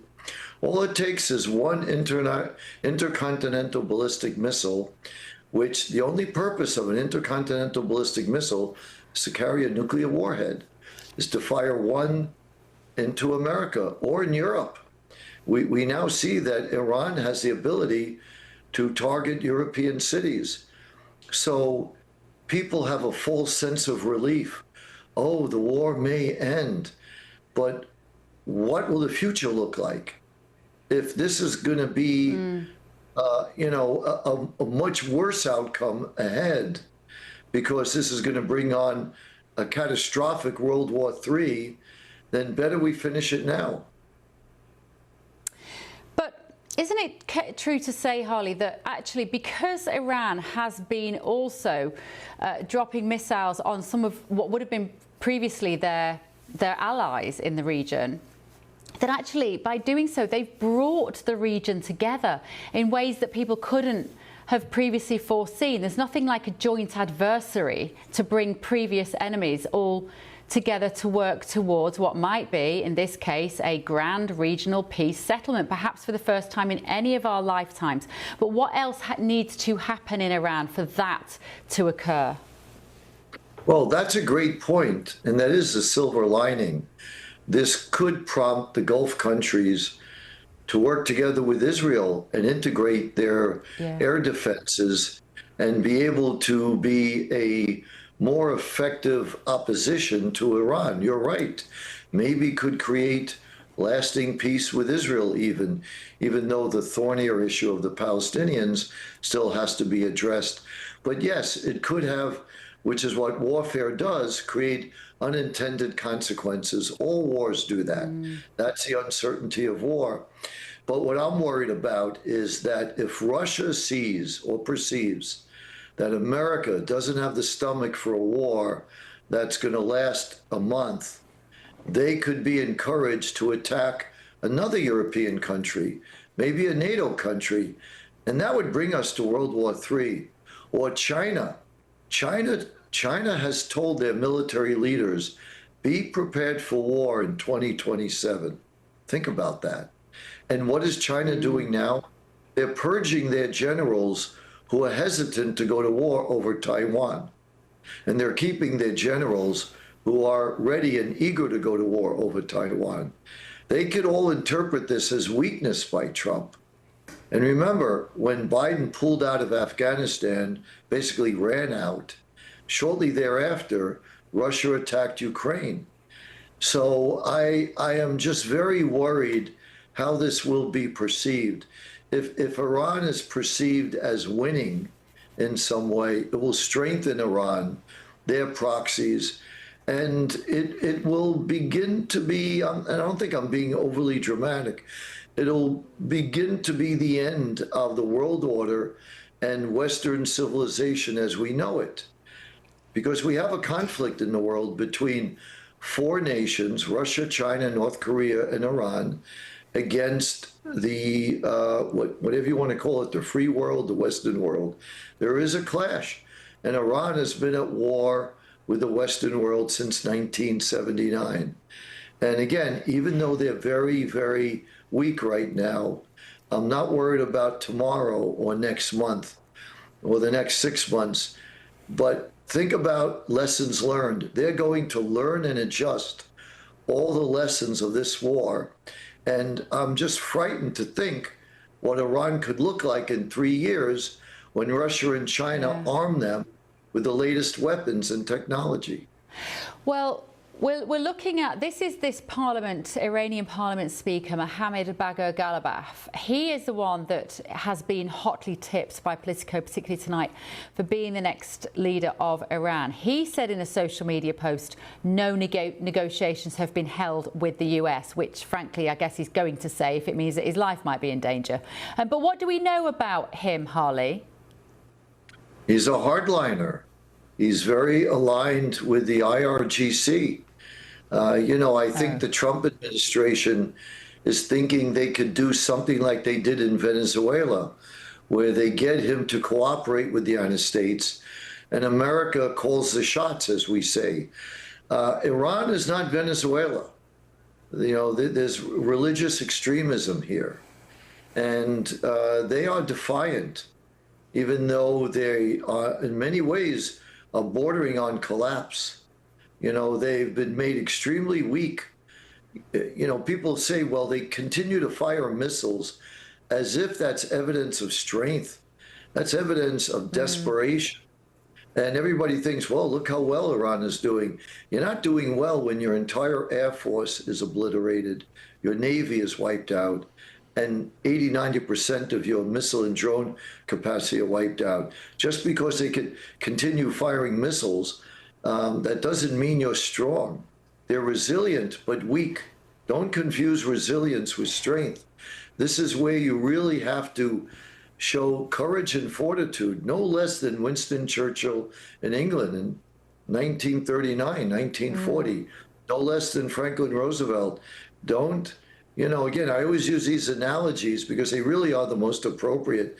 If the United States and other countries had done something about Germany in 1938, 65 million people would have been alive. That's the number of people who died in World War II. And I'm just worried about a bigger, more catastrophic war. I'm against war. Wars are horrible things. Tim, you want to come in? Yeah, Harley, just a quick question. Tim Deschert here in the studio in DC. Just a little bit. I want to kind of walk a line here and just say I hear your concern absolutely, but it's my understanding that we and Israel did not stop bombing military targets. We simply did not go forward with bombing civilian infrastructure like power plants and desalination plants. My question to you is it possible to continue to show strength while at the same time posture a negotiation posture? Yes, I think so. I think the next step is not to destroy the desalination camps and installations within Iran at this point, because the Iranian people would suffer tremendously. I think the next step is to take out their oil facilities, because that's where they get most of their revenue, and that's what funds the war. At the end of the day, partial victories don't work. I'm going to give you what I think is a great example. World War I, Germany lost the war, but they did not feel defeated. 20 years later, they came back again. That's the problem with warfare. But after World War II, Germany and Japan were utterly and totally destroyed, and they surrendered. And 80 years later, neither country has any appetite for war. That's how you have closure. I'm about closure. Yeah. And I worry that this will not create closure. But you're right. I think if you could continue to degrade the Iranian military and show strength, don't give in to their bravado. That's all they have left, to threaten. And they're blackmailing and extorting the world in the Strait. The Strait of Hormuz is a free international waterway. They don't have the right to extort money from nations who want to use that waterway. That's unacceptable. This is where Europe and the world should get behind America and support this. America doesn't want to be the only world policeman. This is where this is an historic moment for Europe and the world. It's important. And lastly, it's important to be on the side of the will of the people. I don't think anybody disputes that 80–90% of the people in Iran hate this regime. And what I say to liberals is that this regime murders homosexuals, murders women who don't want to cover their head with a scarf, and committed the biggest massacre in Iranian history in 2,500 years in 2 days. This is what we're talking about. This is the regime that is the closest to what we experienced with Nazi Germany in the 1930s. And to make an accommodation with them is I think, going to only create a bigger, more catastrophic war. And I hope I'm wrong. I hope I'm wrong. Yeah. Well, thank you, Harley. You don't often sound wrong to me, but there we go. Geopolitical expert Harley Littman joining us there. If you're just joining us at 2:30 in the morning in the UK, I am joined in the studio by former Obama policy advisor Laurie Watkins, Executive Director of Unleash Prosperity Tim Dozier, and also in London, businessman and activist Adam Brooks. Now, we have got some other stories to get through this evening. We're going to bring you at home as well an update on the Nancy Guthrie disappearance. You'll remember she's the mother of Savannah Guthrie, the very famous TV host here in America. We've not touched on it for a few days. No major good news on it, unfortunately, but we will be bringing you up to speed with some latest developments on that as well. Right, shall we talk a little bit more about Iran then? Why not? Tim, let me ask ask you then, listening to Harley there, he's saying, don't back off on with Iran. He's urging President Trump to keep leaning in, to get the job done. Do you think he will? Yeah, I think that there's been one consistent thing, and this is really good for messaging from the White House, because the White House has had some issues with staying on message. They have been very clear from the start. This is about making sure Iran does not have nuclear weapons and make sure that they don't continue to manufacture missiles that can deliver those nuclear weapons, and also to make sure that they cannot continue to fund terrorism in the region and around the world. That has always been the focus of this war. There's never been another mission from it. People have suggested regime change, but whenever he's asked about it, he said that'd be great, but that's up to the Iranian people for that. So I think that we will stick to that 100%, but I do think that he is the art of the deal. And, you know, when you're in the catbird seat like he is, when you have the ability to throw something out, when you are winning, you have the ability to throw out an offer, and if they reject it, I think it's pretty clear what's going to happen. Yeah, I've been writing about this today, by the way, at home. If you go onto the GBNews.com website and look on the opinion tag, you can see a piece that I wrote there, because, Adam, my argument today was that actually, if anybody can get this mess in the Middle East sorted out, it will be President Trump. I think this is literally the only opportunity of our lifetime to secure a genuine peace agreement in that area. And I know people take the mickey out of him when he did his Gaza Riviera and accused him of making money out of it, or his family were going to make money out of it. I don't care. As long as the people in Gaza can be surrounded by five-star hotels rather than crumbling buildings, I don't care who makes any money out of it. Do you? No, look, I think President Trump's whole strategy is peace through strength. I think he said that several times.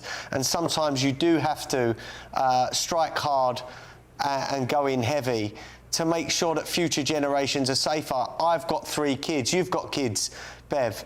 I do not want them growing up in a world where Iran has nuclear weapons, because these people are extremists.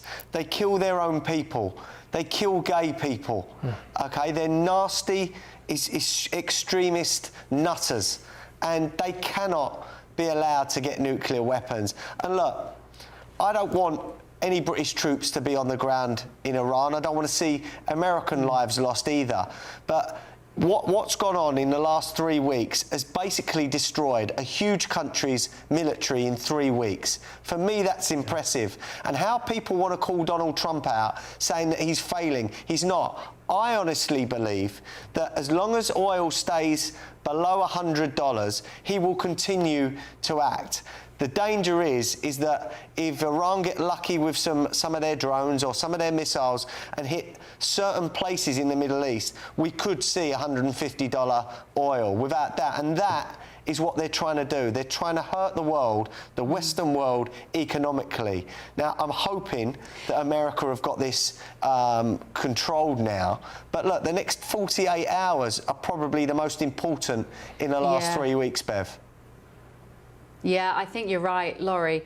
It does look tense at the moment. I'm amazed that Iran's capability hasn't been obliterated already. My understanding is this is because they have these drones, and these drones, they've got thousands of them. They're cheap to produce. They can just keep shooting them out over and over again over the Straits of Hormuz, disrupting the passage of travel through there and the boats in that area. Do you have any faith in your president bringing this to a good conclusion? These are some of the Iranian drones that we're looking at. Yeah, I will agree that I don't think that this is going to stop, and I've prepared some notes. So I'm going to look at my phone very quickly just to say a significant movement is underway from the U.S. Army, Navy, and Air Forces, that the bases in CONUS, that's the continental U.S., to the Middle East, comprised of at least 35 C-17 flights since March 12th and 11 more flights on the way.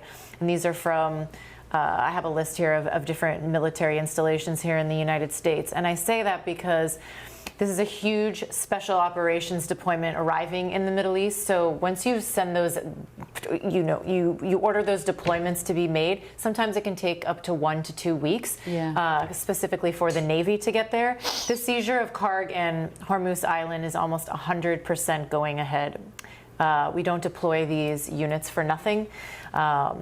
Army CH-47 helicopters, 160th SOAR MH-80 helicopters, units from all different ranges, including SEAL Team 6, U.S. Army Delta Force, the 5th Special Forces Group, etc.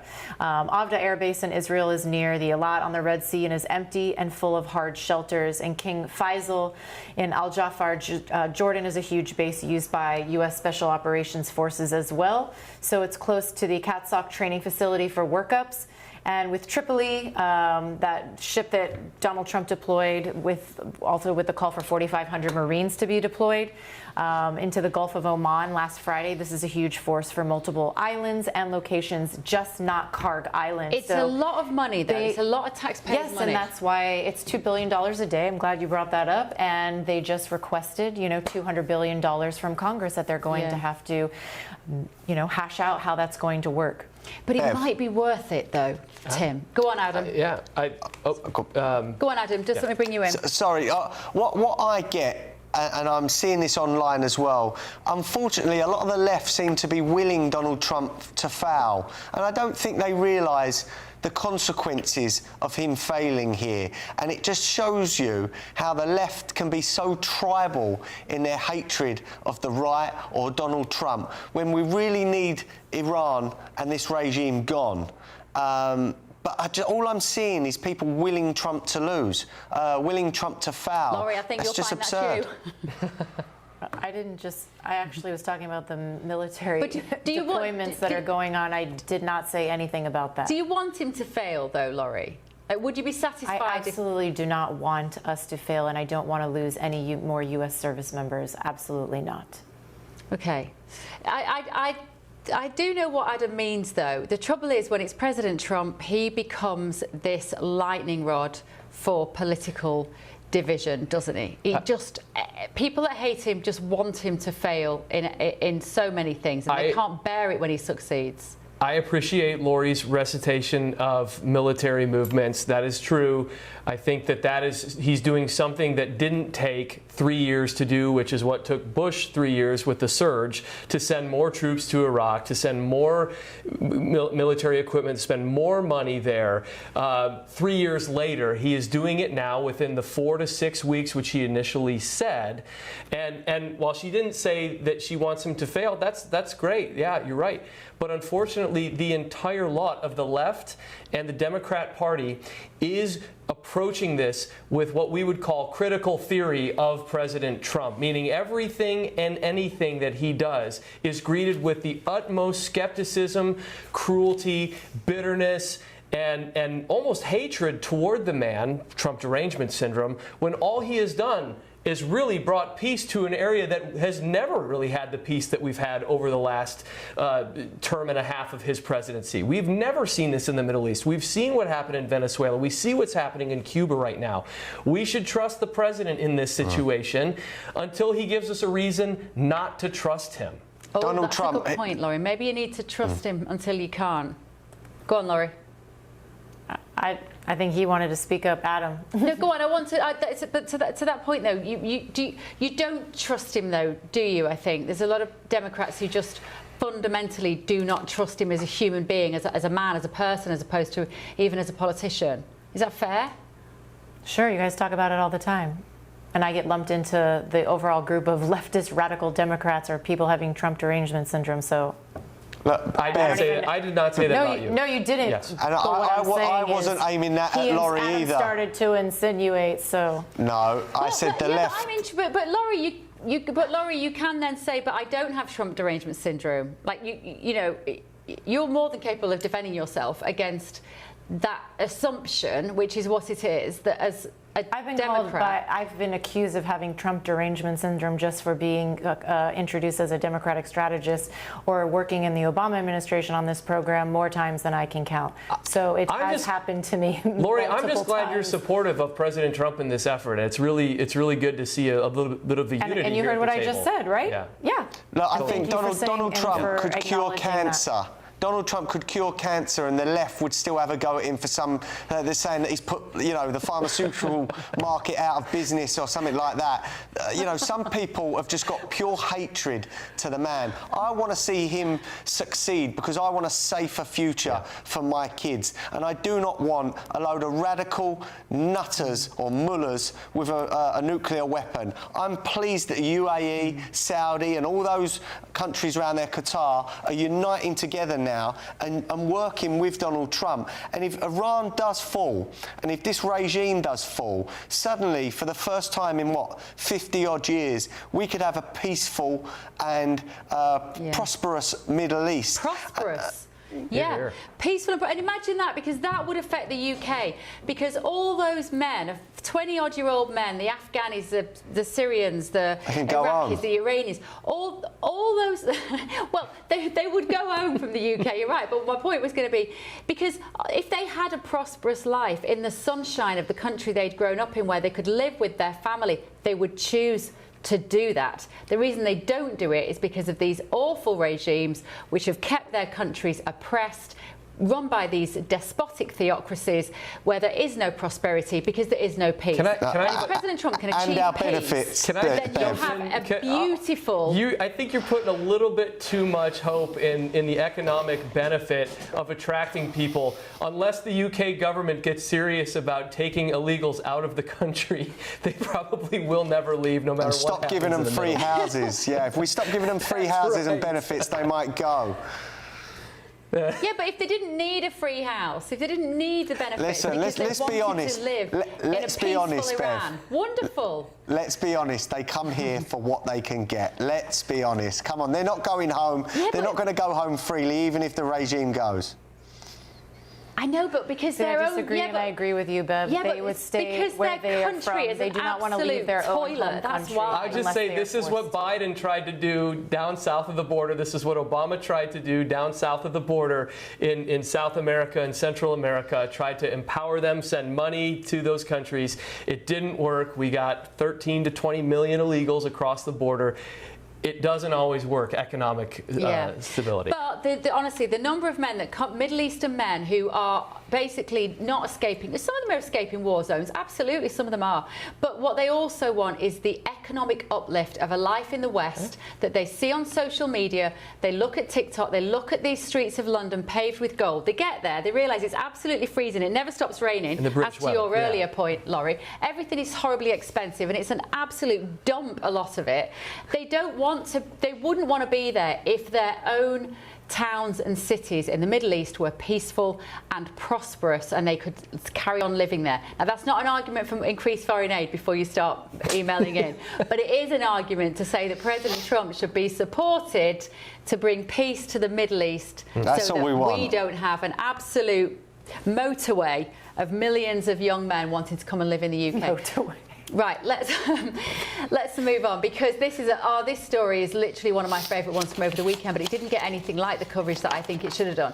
It's still about Iran, but our government, let me explain this to my American friends here, our brilliant Labour government have gone, right, it's all kicking off in Iran. What are we going to do? We've got to come up with a contingency as to what will happen in the UK if fuel prices continue to rise. So one of their genius ideas, they've seen it on the script, they're going to reduce the speed. This is for real? This is for real. They're considering reducing the speed limits on the road so that people use less fuel in their cars. That is right, ladies and gentlemen. The proposal is just one of the recommendations from the energy watchdog, which is also urging governments to promote working from home, encourage shared transport and support more efficient driving habits. Now, this is an international energy agency, apparently, advising the governments to ask citizens to limit air travel where possible. Funny, isn't it? It's almost like the kind of restrictions we had during the pandemic 6 years ago today. So what do you make of that? Tim, let me come to you, because you spat your tea out, Laurie, when you saw that headline. I'm glad your viewers did not see that. I was like, is this really a headline? Yeah. This is just the best example of government encroachment, government getting into your business. I could see, especially if the federal government or parliament saying, you know, the government saying, hey, work from home, right? That makes total sense to save your gas in coming to work. That's one thing. But lowering the speed limit, I don't even think that realistically does anything. So also, can I just it ask, would be like fractions of cents. What do you or pounds. think? What do you think the speed limit is on the roads in London? What do you reckon it is? What do you think our speed limit is, Tim? 120? No, miles per hour. Oh, miles what's per hour. the speed limit? The Autobahn is very fast. 65 miles No, but per like hour? on a normal high street, in the high street. 45? What do you reckon it is, our speed 45 limit? miles per hour? Driving around the city of London. Like the city? Oh, 25. 35? 25 miles per hour. 35? In the city. It's 20. Okay. It's 20 miles per hour. So they want to lower it They want us to go more? slower than that. I mean, there was that footage the other day of those Muslims on horseback in London, and part of me thought, yeah, that's quite clever because that's quicker. faster than a car. Can I just say that this is classic Rahm Emanuel from the Obama administration when he said, never let a good crisis go to waste. This is not about trying to do anything to curb anything more than change behavior, get people out of cars, get people on the metro, saying, let's let the government tell us where we can go. Let's let the government tell us when we get there, Bev, not let ourselves get there. I agree. That's what this is about, and they should just have the man stones to say it. Yeah, it's despicable, Adam Brooks. I just want to shout at them, get out of my life. The pandemic was 6 years ago. Get out of my life. Don't tell me to drive at 15 miles an hour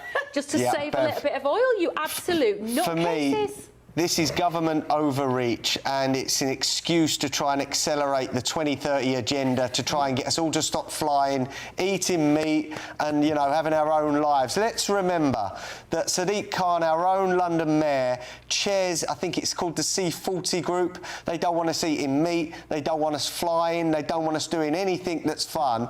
But they will be able to do it. Don't worry. Our politicians will be able to drive around in Range Rovers at more than 20 miles an hour. I drive to this studio on this late episode, and all the way back to Hackney, which is about 20 minutes, I have to go 20 miles an hour. In my car, it feels like I'm walking. It is ridiculous. And to go any slower, look, it's not for the government to say things like this to us. Refuse. But what you also don't know, you Americans, is that you go over that 20 miles an hour. You will be caught. You will be caught on camera, and you will get a ticket. So there's a road near my house in West London where I think it was about 6 o'clock in the morning. I was taking one of the kids to the train station. Not a car on the road. Not a built-up area. It's 20 miles an hour. I did 22 miles an hour. I got a ticket. Another day, I did 23 miles an hour, and I got a ticket. And every time you get that, of course, ka-ching, ka-ching, ka-ching. Points on your license. Go home so much. I know. I use a limiter. When I have to drive up here, I use the limiter on my car because I don't want to, I do not want to get a ticket or fine. So I stick it to 20. And again, it's like being a snail. It's embarrassing. Cruise control. I do the same. You just reminded me when I'm in London. I do the same. Stick it on 20, and that's it. And you just drive along. It feels like somebody's grandma. It's like driving Miss Daisy. It is like driving Miss Daisy. An American a whole nation of us. That's what my mates call me. Right. Let's have a quick look at some of the other main news headlines here in America this evening. So emergency officials are responding to the Valero Refinery in Port Arthur in Texas as smoke rises from the facility. Multiple people in the area have reported hearing a loud bang that rattled their homes. The refinery processes crude oil into gasoline, diesel and jet fuel at a rate of 435,000 barrels a day. That's according to Valero's website. Now the Senate, great, just what we need. The Senate voted Monday to confirm Senator Mark Wayne Mullin of Oklahoma to be the next Homeland Security Secretary, replacing Kristi Noem. Now Mullin is a businessman and former mixed martial arts fighter, and he backs Trump's hardline immigration view, but signaled during a confirmation hearing that he would dial back some aggressive immigration policies, and US immigration agents have began deploying at some American airports on Monday to aid security screening, as staffing absences by unpaid airport security officers have started to cause huge delays. The Homeland Security Department confirmed it had begun deploying hundreds of ICE agents to assist in airport security at airports facing significant staffing issues.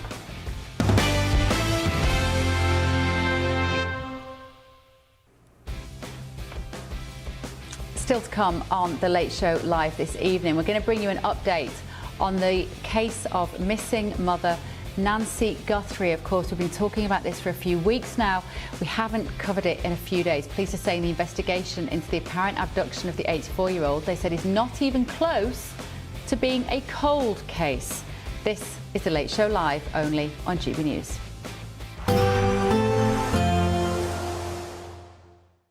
Expect warm spells with the odd rude interruption.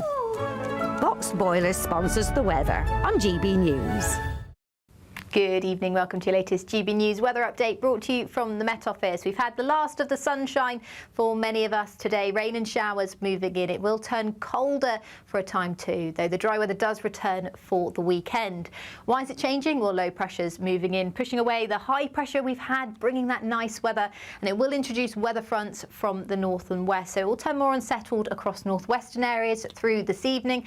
A spell of wet weather, some windy weather too. Elsewhere, further south and east, it should remain relatively dry, but cloud will thicken through the night. That does mean, though, it's going to be a mild night, much milder than it has been lately. Temperatures around 8 or 9 degrees to start the day. But more in the way of rain to come on Tuesday, particularly across northwestern areas of England. Now, once that weather front pushes south through Scotland, we'll see showers push in from the west. Some of these could be quite heavy, very blustery, and they bring a risk of hail as well as hill snow. So a very different feel into tomorrow. The rain will start to intensify through Tuesday morning across western areas of northern England into Wales as well. But for many of us, it will be a dry and dull start to the day across England and Wales. You can see that rain starting to intensify across Northern Ireland, northwestern England, as well as North Wales through Tuesday lunchtime. Here it will linger through much of the day, bringing a risk of some localised flooding issues. Further rain to come across parts of Scotland too. It should remain dry across the far south and east, but a breezier and cooler day to come here with less in the way of sunshine. And then that more unsettled, colder weather will be more widely felt into Wednesday. For many of us, we could see snow flurries across the high ground. Some brisk northerly winds will bring a very different feel to the weather. It's going to feel very chilly for Wednesday into Thursday. However, as I mentioned, it does look like the drier weather and slightly warmer weather will return by the weekend. Bye-bye. Expect warm spells with the odd rude interruption. Boxed Boilers sponsors the weather on GB News. GB Loyalty Points is here. They're our way of saying thank you for spending time with GB News. Through commenting on your say, voting in You Decide polls and shaping the debate, you can earn GB Loyalty Points. Unlock rewards, reach milestones and climb leaderboards. Don't just watch our programmes, come and be part of them. Get started by scanning the QR code or go to gbnews.com/loyalty points.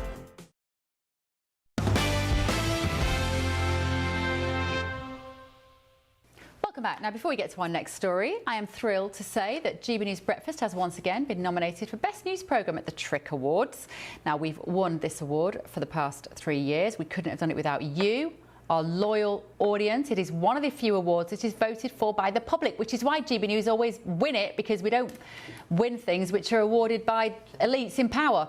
Anyway, we need you to vote for us if you think we should win it this year. Vote now, scan the QR code on the screen, go to poll-tric.org.uk. Thank you so much. And I think, Tim, I just saw you scanning that on your phone. Well done. Thank you very much. They may not let me. Do you know who those people are on the screen there? Yeah, they're the morning show people. Yeah. Do you know their names? I don't know their names. Oh, there you go. Sorry. Do you know their names, Laurie? No. Oh.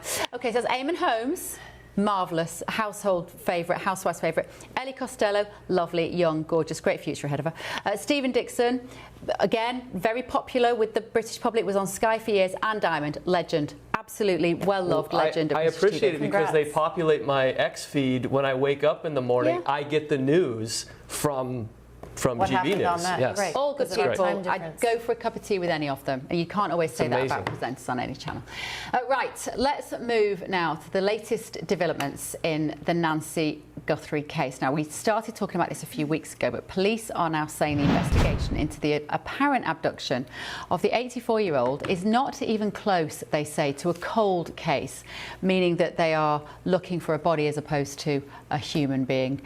Pima County Sheriff Chris Nanos has told the media that they have some DNA he says that we think is still workable, and they've confirmed that authorities are examining thousands of hours of security footage. Now, Nancy Guthrie is the mother of American news anchor Savannah Guthrie. She's been missing since the start of February. Authorities believe she was abducted, and of course we just saw the very chilling footage there from her Ring doorbell camera of a man that was seen at the house that night. Let's talk now to former senior prosecutor with the Los Angeles County's District Attorney's Office, RJ Dreeling, who's been following the case. RJ, thank you so much for joining us. Every morning I turn on my phone and want there to be some good news for this poor family. It's slipped off the news agenda a little bit, hasn't it? But that doesn't mean that investigations aren't still going on behind the scenes. That's absolutely right. So it's important to note that as this investigation is moving forward, the police department is going to continue to use all the resources they have at their disposal. You know, there's no sugarcoating the fact that we're entering, I believe, the 51st day since she went missing, that the longer it takes, the less likely it is we're going to get a good solution. But I'll remind your viewers about Elizabeth Smart, a famous case out here back in 2002 with a 14-year-old girl who was abducted from her home. It was several months later when her sister, who was present for the abduction, had a memory of the voice of the person who abducted her sister, disclosed that to the police, and that led to the person's arrest. So even though it has been some time and we don't have any necessarily specific leads at this point, is one small piece of evidence in a very comprehensive, thorough investigation could turn this whole thing around. What's the delay on the DNA evidence, RJ? Because I just presumed that in 2026, if you find some blood, you can very quickly work out the DNA of that. Even if you can't match it to a human, to an actual person, you can work out whether it's one person, two people, etc. And presumably they could have worked out whether it was Nancy's. So that's a great question. So DNA, in a sense, works a lot like fingerprints. You can have very solid, very clear fingerprints that can easily be compared to someone. DNA is kind of like that. You can have a very solid sample that contains all the information you know, or it can be degraded, or it can be partial. It can be a 50% match, a 25% match, a 10% match, or even lower. So the first thing the police did when they got those DNA samples from Nancy Guthrie's home was compare it to a federal law enforcement database that has the DNA of just about every person arrested or convicted of a crime in the United States. There was no match. The reason this is taking a little bit longer is that they've now moved on to the genealogy approach, which is they're going to like Ancestry.com and all those DNA genealogy databases and seeing if they can get a partial match from the DNA at the scene. So it might be the case that some DNA from the scene is a distant cousin of someone who had their DNA taken from a genealogy site. And that is a lot of people in that database, and it could take a long time. What's your best guess about what happened to Nancy? You know, that's a great question. It is really hard to say. You know, it is safe to say that what the police, there was some reporting early on about this being a family member or a loved one. And my concern is that maybe when the police kind of moved quickly in their investigation, opened up the scene, didn't really collect all the surveillance video that they should have, that maybe they were operating under that assumption. My guess is it's someone with no relation at all to the Guthrie family, something that would perceived to be random. There's been some guesswork out there. It might be someone obsessed with some TV appearances or a distant fan or something like that.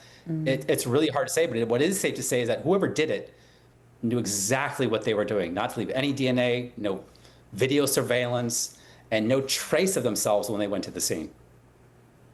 Yeah, and apparently the family have all passed polygraph tests as well.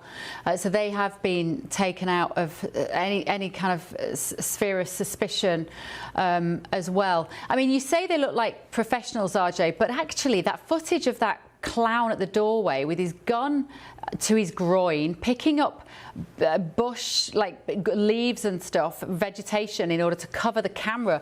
He didn't look terribly professional, did he?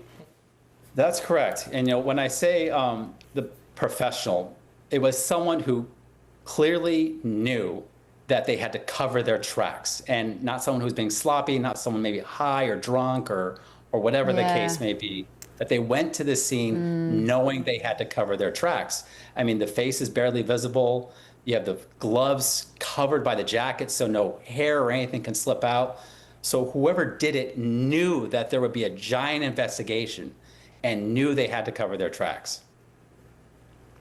Yeah, well, they've certainly done that, RJ. We will keep watching it closely. That poor family, it would be just good to put them out of their misery, wouldn't it, in some way? Former senior prosecutor with the LA County's District Attorney's Office, RJ Dreeling there. Thank you so much. Love to have you back on about that soon. Now, moving on.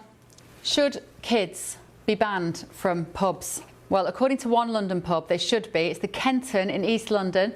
They've said they're no longer going to admit anyone under the age of 18 because basically people can't look after their own kids. They previously introduced a 5 o'clock curfew for children, but now they've gone the full way and said, we can't cope with this anymore. They said they've got full of entitled parents saying a few have mistaken the Kenton for a creche. Adam Brooks, you've got a pub. Does it ever feel like a creche? I'm a family-friendly pub. Obviously, I serve food. A lot of that is with families. I do have a restriction on my licence, which a lot of pubs with older licences will have, that they have to be out by 8 o'clock. Now, I don't really know what sort of parent wants young kids around them after 8 o'clock anyway, especially if they're, on the wines or on the beers. That's probably not the place for kids to be. I certainly wouldn't want kids there after 8 o'clock anyway, because, look, pubs, it doesn't matter how good your pub is, you're only as good as the people that are in there that night. You get someone from out of the area that wants to cause trouble and you've got kids there, it could be a dangerous place. I would never want kids to be around that. So I don't think kids should be in pubs after 8 o'clock anyway. But many pubs that serve food are more like restaurants now anyway. Yeah, this pub apparently doesn't serve food, which does beg the question, why are you taking your kids there in the first place? I mean, Tim, you wanted to get stuck into this, didn't you? I'm torn here because I think parents do need to have a responsibility to make sure their kids aren't crumb crunching and running all over the place, all over Kingdom Come. I think that the birth rate in the UK is 1.4 children for every woman that's in the country. In the U.S., we're not much better. We're about 2 children, and that's a falling birth rate. That's not good. We need to normalize children. We need to be sure that they're in the right place. Parents do need to take responsibility, but I think a posture like this, blaming the parents or blaming the kids, that's not the right way to go, because it's just going to discourage people from saying, that's just too much work, I'm not going to do it, I'm not going to have them. It should be up to the landlord. Yeah, but I think the problem is for some parents, having kids does feel too much like hard work, Tim. That's the problem, and that's what this landlord is getting at. You've had the children, you're not looking after them. You're letting them just run wild in the pub, you're not keeping an eye on them. I think there's been a kind of drop in standards, Laurie, of how parents allow their children to behave in public. Sometimes you see them, you're like, do you know what it is? We treat adults like children and we treat children like adults. I've said it before. That is fundamentally at the basis of what's wrong with society today. Laurie? Sure. I believe it is a law here that unless they sell food, you cannot bring a minor into a bar. So that's the standard that we have here in the U.S. Yes, a parent that doesn't watch their children or that thinks it's too hard or stressful to be a parent, I would push back and say, well, maybe then you should have thought about having one, because they can be challenging, they can be difficult, but that's what you signed up for, and it's a lifelong commitment. So, yeah, I don't know. I agree with what everyone kind of is saying here, but it happens here in the United States all the time. You see parents, not paying attention or being present with their kids, and what do? This is what really chaps my hide, is the is the tablets, is giving them a digital device when they're like 4, 5, 3, 2 years old, and that's, you know, entertain yourself while I go do this, and they're not even paying attention to them. Then take them home. Chaps your hide. Speaking of chapped hides, yeah, maybe a little bit of the, you know, for acting out, you know, you can chap the kids' hide. Bev, I think if you've got. Go on, Adam. I think if you've got young children and you're intent on going and getting drunk or blindly drunk in a pub, there has to be questions asked about your parenting skills, because it's not myself or it's not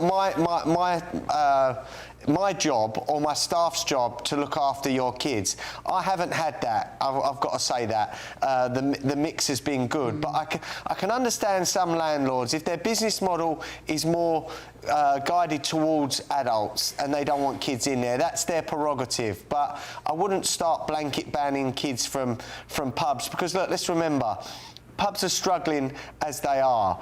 Our costs are through the roof. I would hate for families to stop coming to my pub. One, if they thought it was unsafe, or two, because they felt unwelcome. Pubs are local hubs. You know, we need families as well. This guy obviously doesn't need their custom, but that's down to him. Adam, can I just ask you a quick question? Do you get, because you're on the telly so much now, do you get people coming to your pub just because it's Adam Brooks's pub and they want to come and see you? Yeah, it's mad. It's crazy. I'm having selfies and everything in my pub now. But it's lovely. Do you know what? It's changed, Adam Brooks. It's nice to know that there are people, you know, online. If I believed online with some of the nasty messages that I get online, you'd think, oh, why am I doing this? Why am I putting my head above the parapet? But all I get in public, and people that travel a long way to come to my pub as well, they ring up and say, is Adam going to be there today? And my mum goes, yeah, he's down today. And look, it makes my day when I can make someone happy, because look, they watch me on these programs and they say, look, you're our voice. We believe in 90% of what you say. Thanks for saying it, because we've not got a platform. That makes me happy, and that's why I carry on doing it, Bev. And genuinely, well done, GB News. Adam, will you let me in your pub if I come in a week or two? Yeah, I'll be there. I'll be there. But I'm banned. Right, remember we showed you this. It was 3 hours ago now, but let's have a quick look. I showed you this earlier. Was he really good, or was it just... Actually, he was really good. Okay. He started practicing. Could I have taken him in a fight? So that was President Trump talking about a very famous musician, which was, of course, he was in Memphis today, was Elvis Presley. Did he play this guitar? No, this is a replica one, but this is a replica of the one that he did play, and the one that had the karate patch on it. Elvis had 2 8th degree black belts in karate. One was in Kenpo, and that's what this Was patch he is really for. good, or was it just... Actually, he was really good. He started practicing. Could I have taken him in a fight? I don't know, you might. I think he would have been respectful enough to let you in. Yes, he probably would. But he and Bruce Lee really brought karate. Right? Yeah, he would have been. But he and Bruce Lee really brought karate to the West. Yeah, I've seen it. It's good. Yep. It's very good. Well, Bruce Lee was pretty good, right?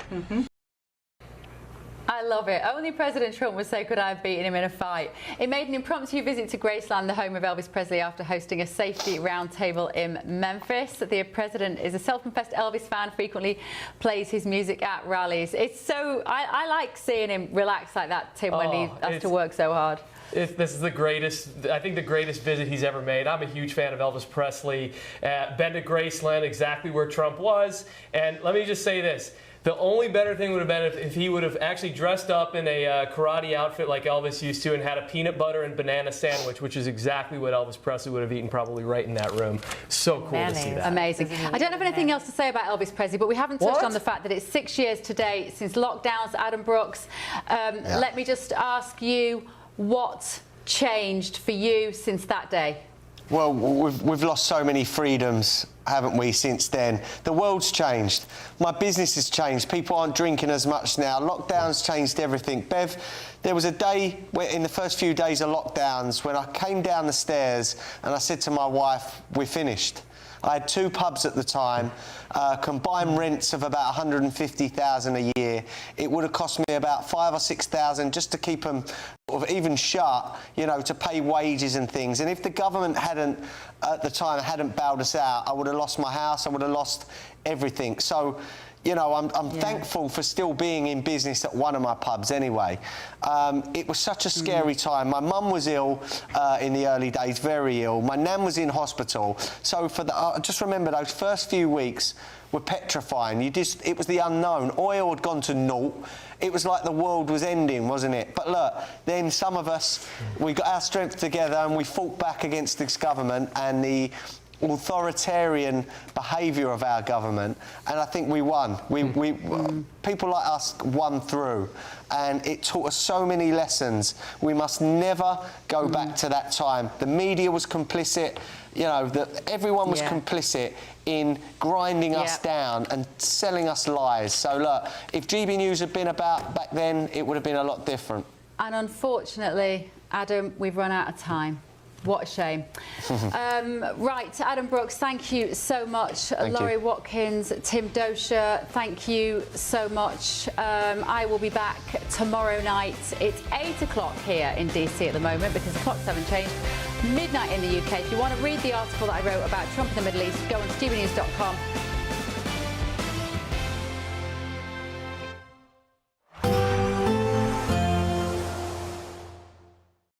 Today, clouds overhead, total zen within. Boxed Solar sponsors the weather on GB News. Good evening, welcome to your latest GB News weather update brought to you from the Met Office. We've had the last of the sunshine for many of us today. Rain and showers moving in. It will turn colder for a time too, though the dry weather does return for the weekend. Why is it changing? Well, low pressure's moving in, pushing away the high pressure we've had, bringing that nice weather, and it will introduce weather fronts from the north and west. So it will turn more unsettled across northwestern areas through this evening. A spell of wet weather, some windy weather too. Elsewhere, further south and east, it should remain relatively dry, but cloud will thicken through the night. That does mean, though, it's going to be a mild night, much milder than it has been lately. Temperatures around 8 or 9 degrees to start the day. But more in the way of rain to come on Tuesday, particularly across northwestern areas of England. Now, once that weather front pushes south through Scotland, we'll see showers push in from the west. Some of these could be quite heavy, very blustery, and they bring a risk of hail as well as hill snow. So a very different feel into tomorrow. The rain will start to intensify through Tuesday morning across western areas of northern England into Wales as well. But for many of us, it will be a dry and dull start to the day across England and Wales. You can see that rain starting to intensify across Northern Ireland, northwestern England, as well as North Wales through Tuesday lunchtime. Here it will linger through much of the day, bringing a risk of some localised flooding issues. Further rain to come across parts of Scotland too. It should remain dry across the far south and east, but a breezier and cooler day to come here with less in the way of sunshine. And then that more unsettled, colder weather will be more widely felt into Wednesday. For many of us, we could see snow flurries across the high ground. Some brisk northerly winds will bring a very different feel to the weather. It's going to feel very chilly for Wednesday into Thursday. However, as I mentioned, it does look like the drier weather and slightly warmer weather will return by the weekend. Bye-bye. Today, clouds overhead, total zen within. Boxed Solar sponsors the weather on GB News.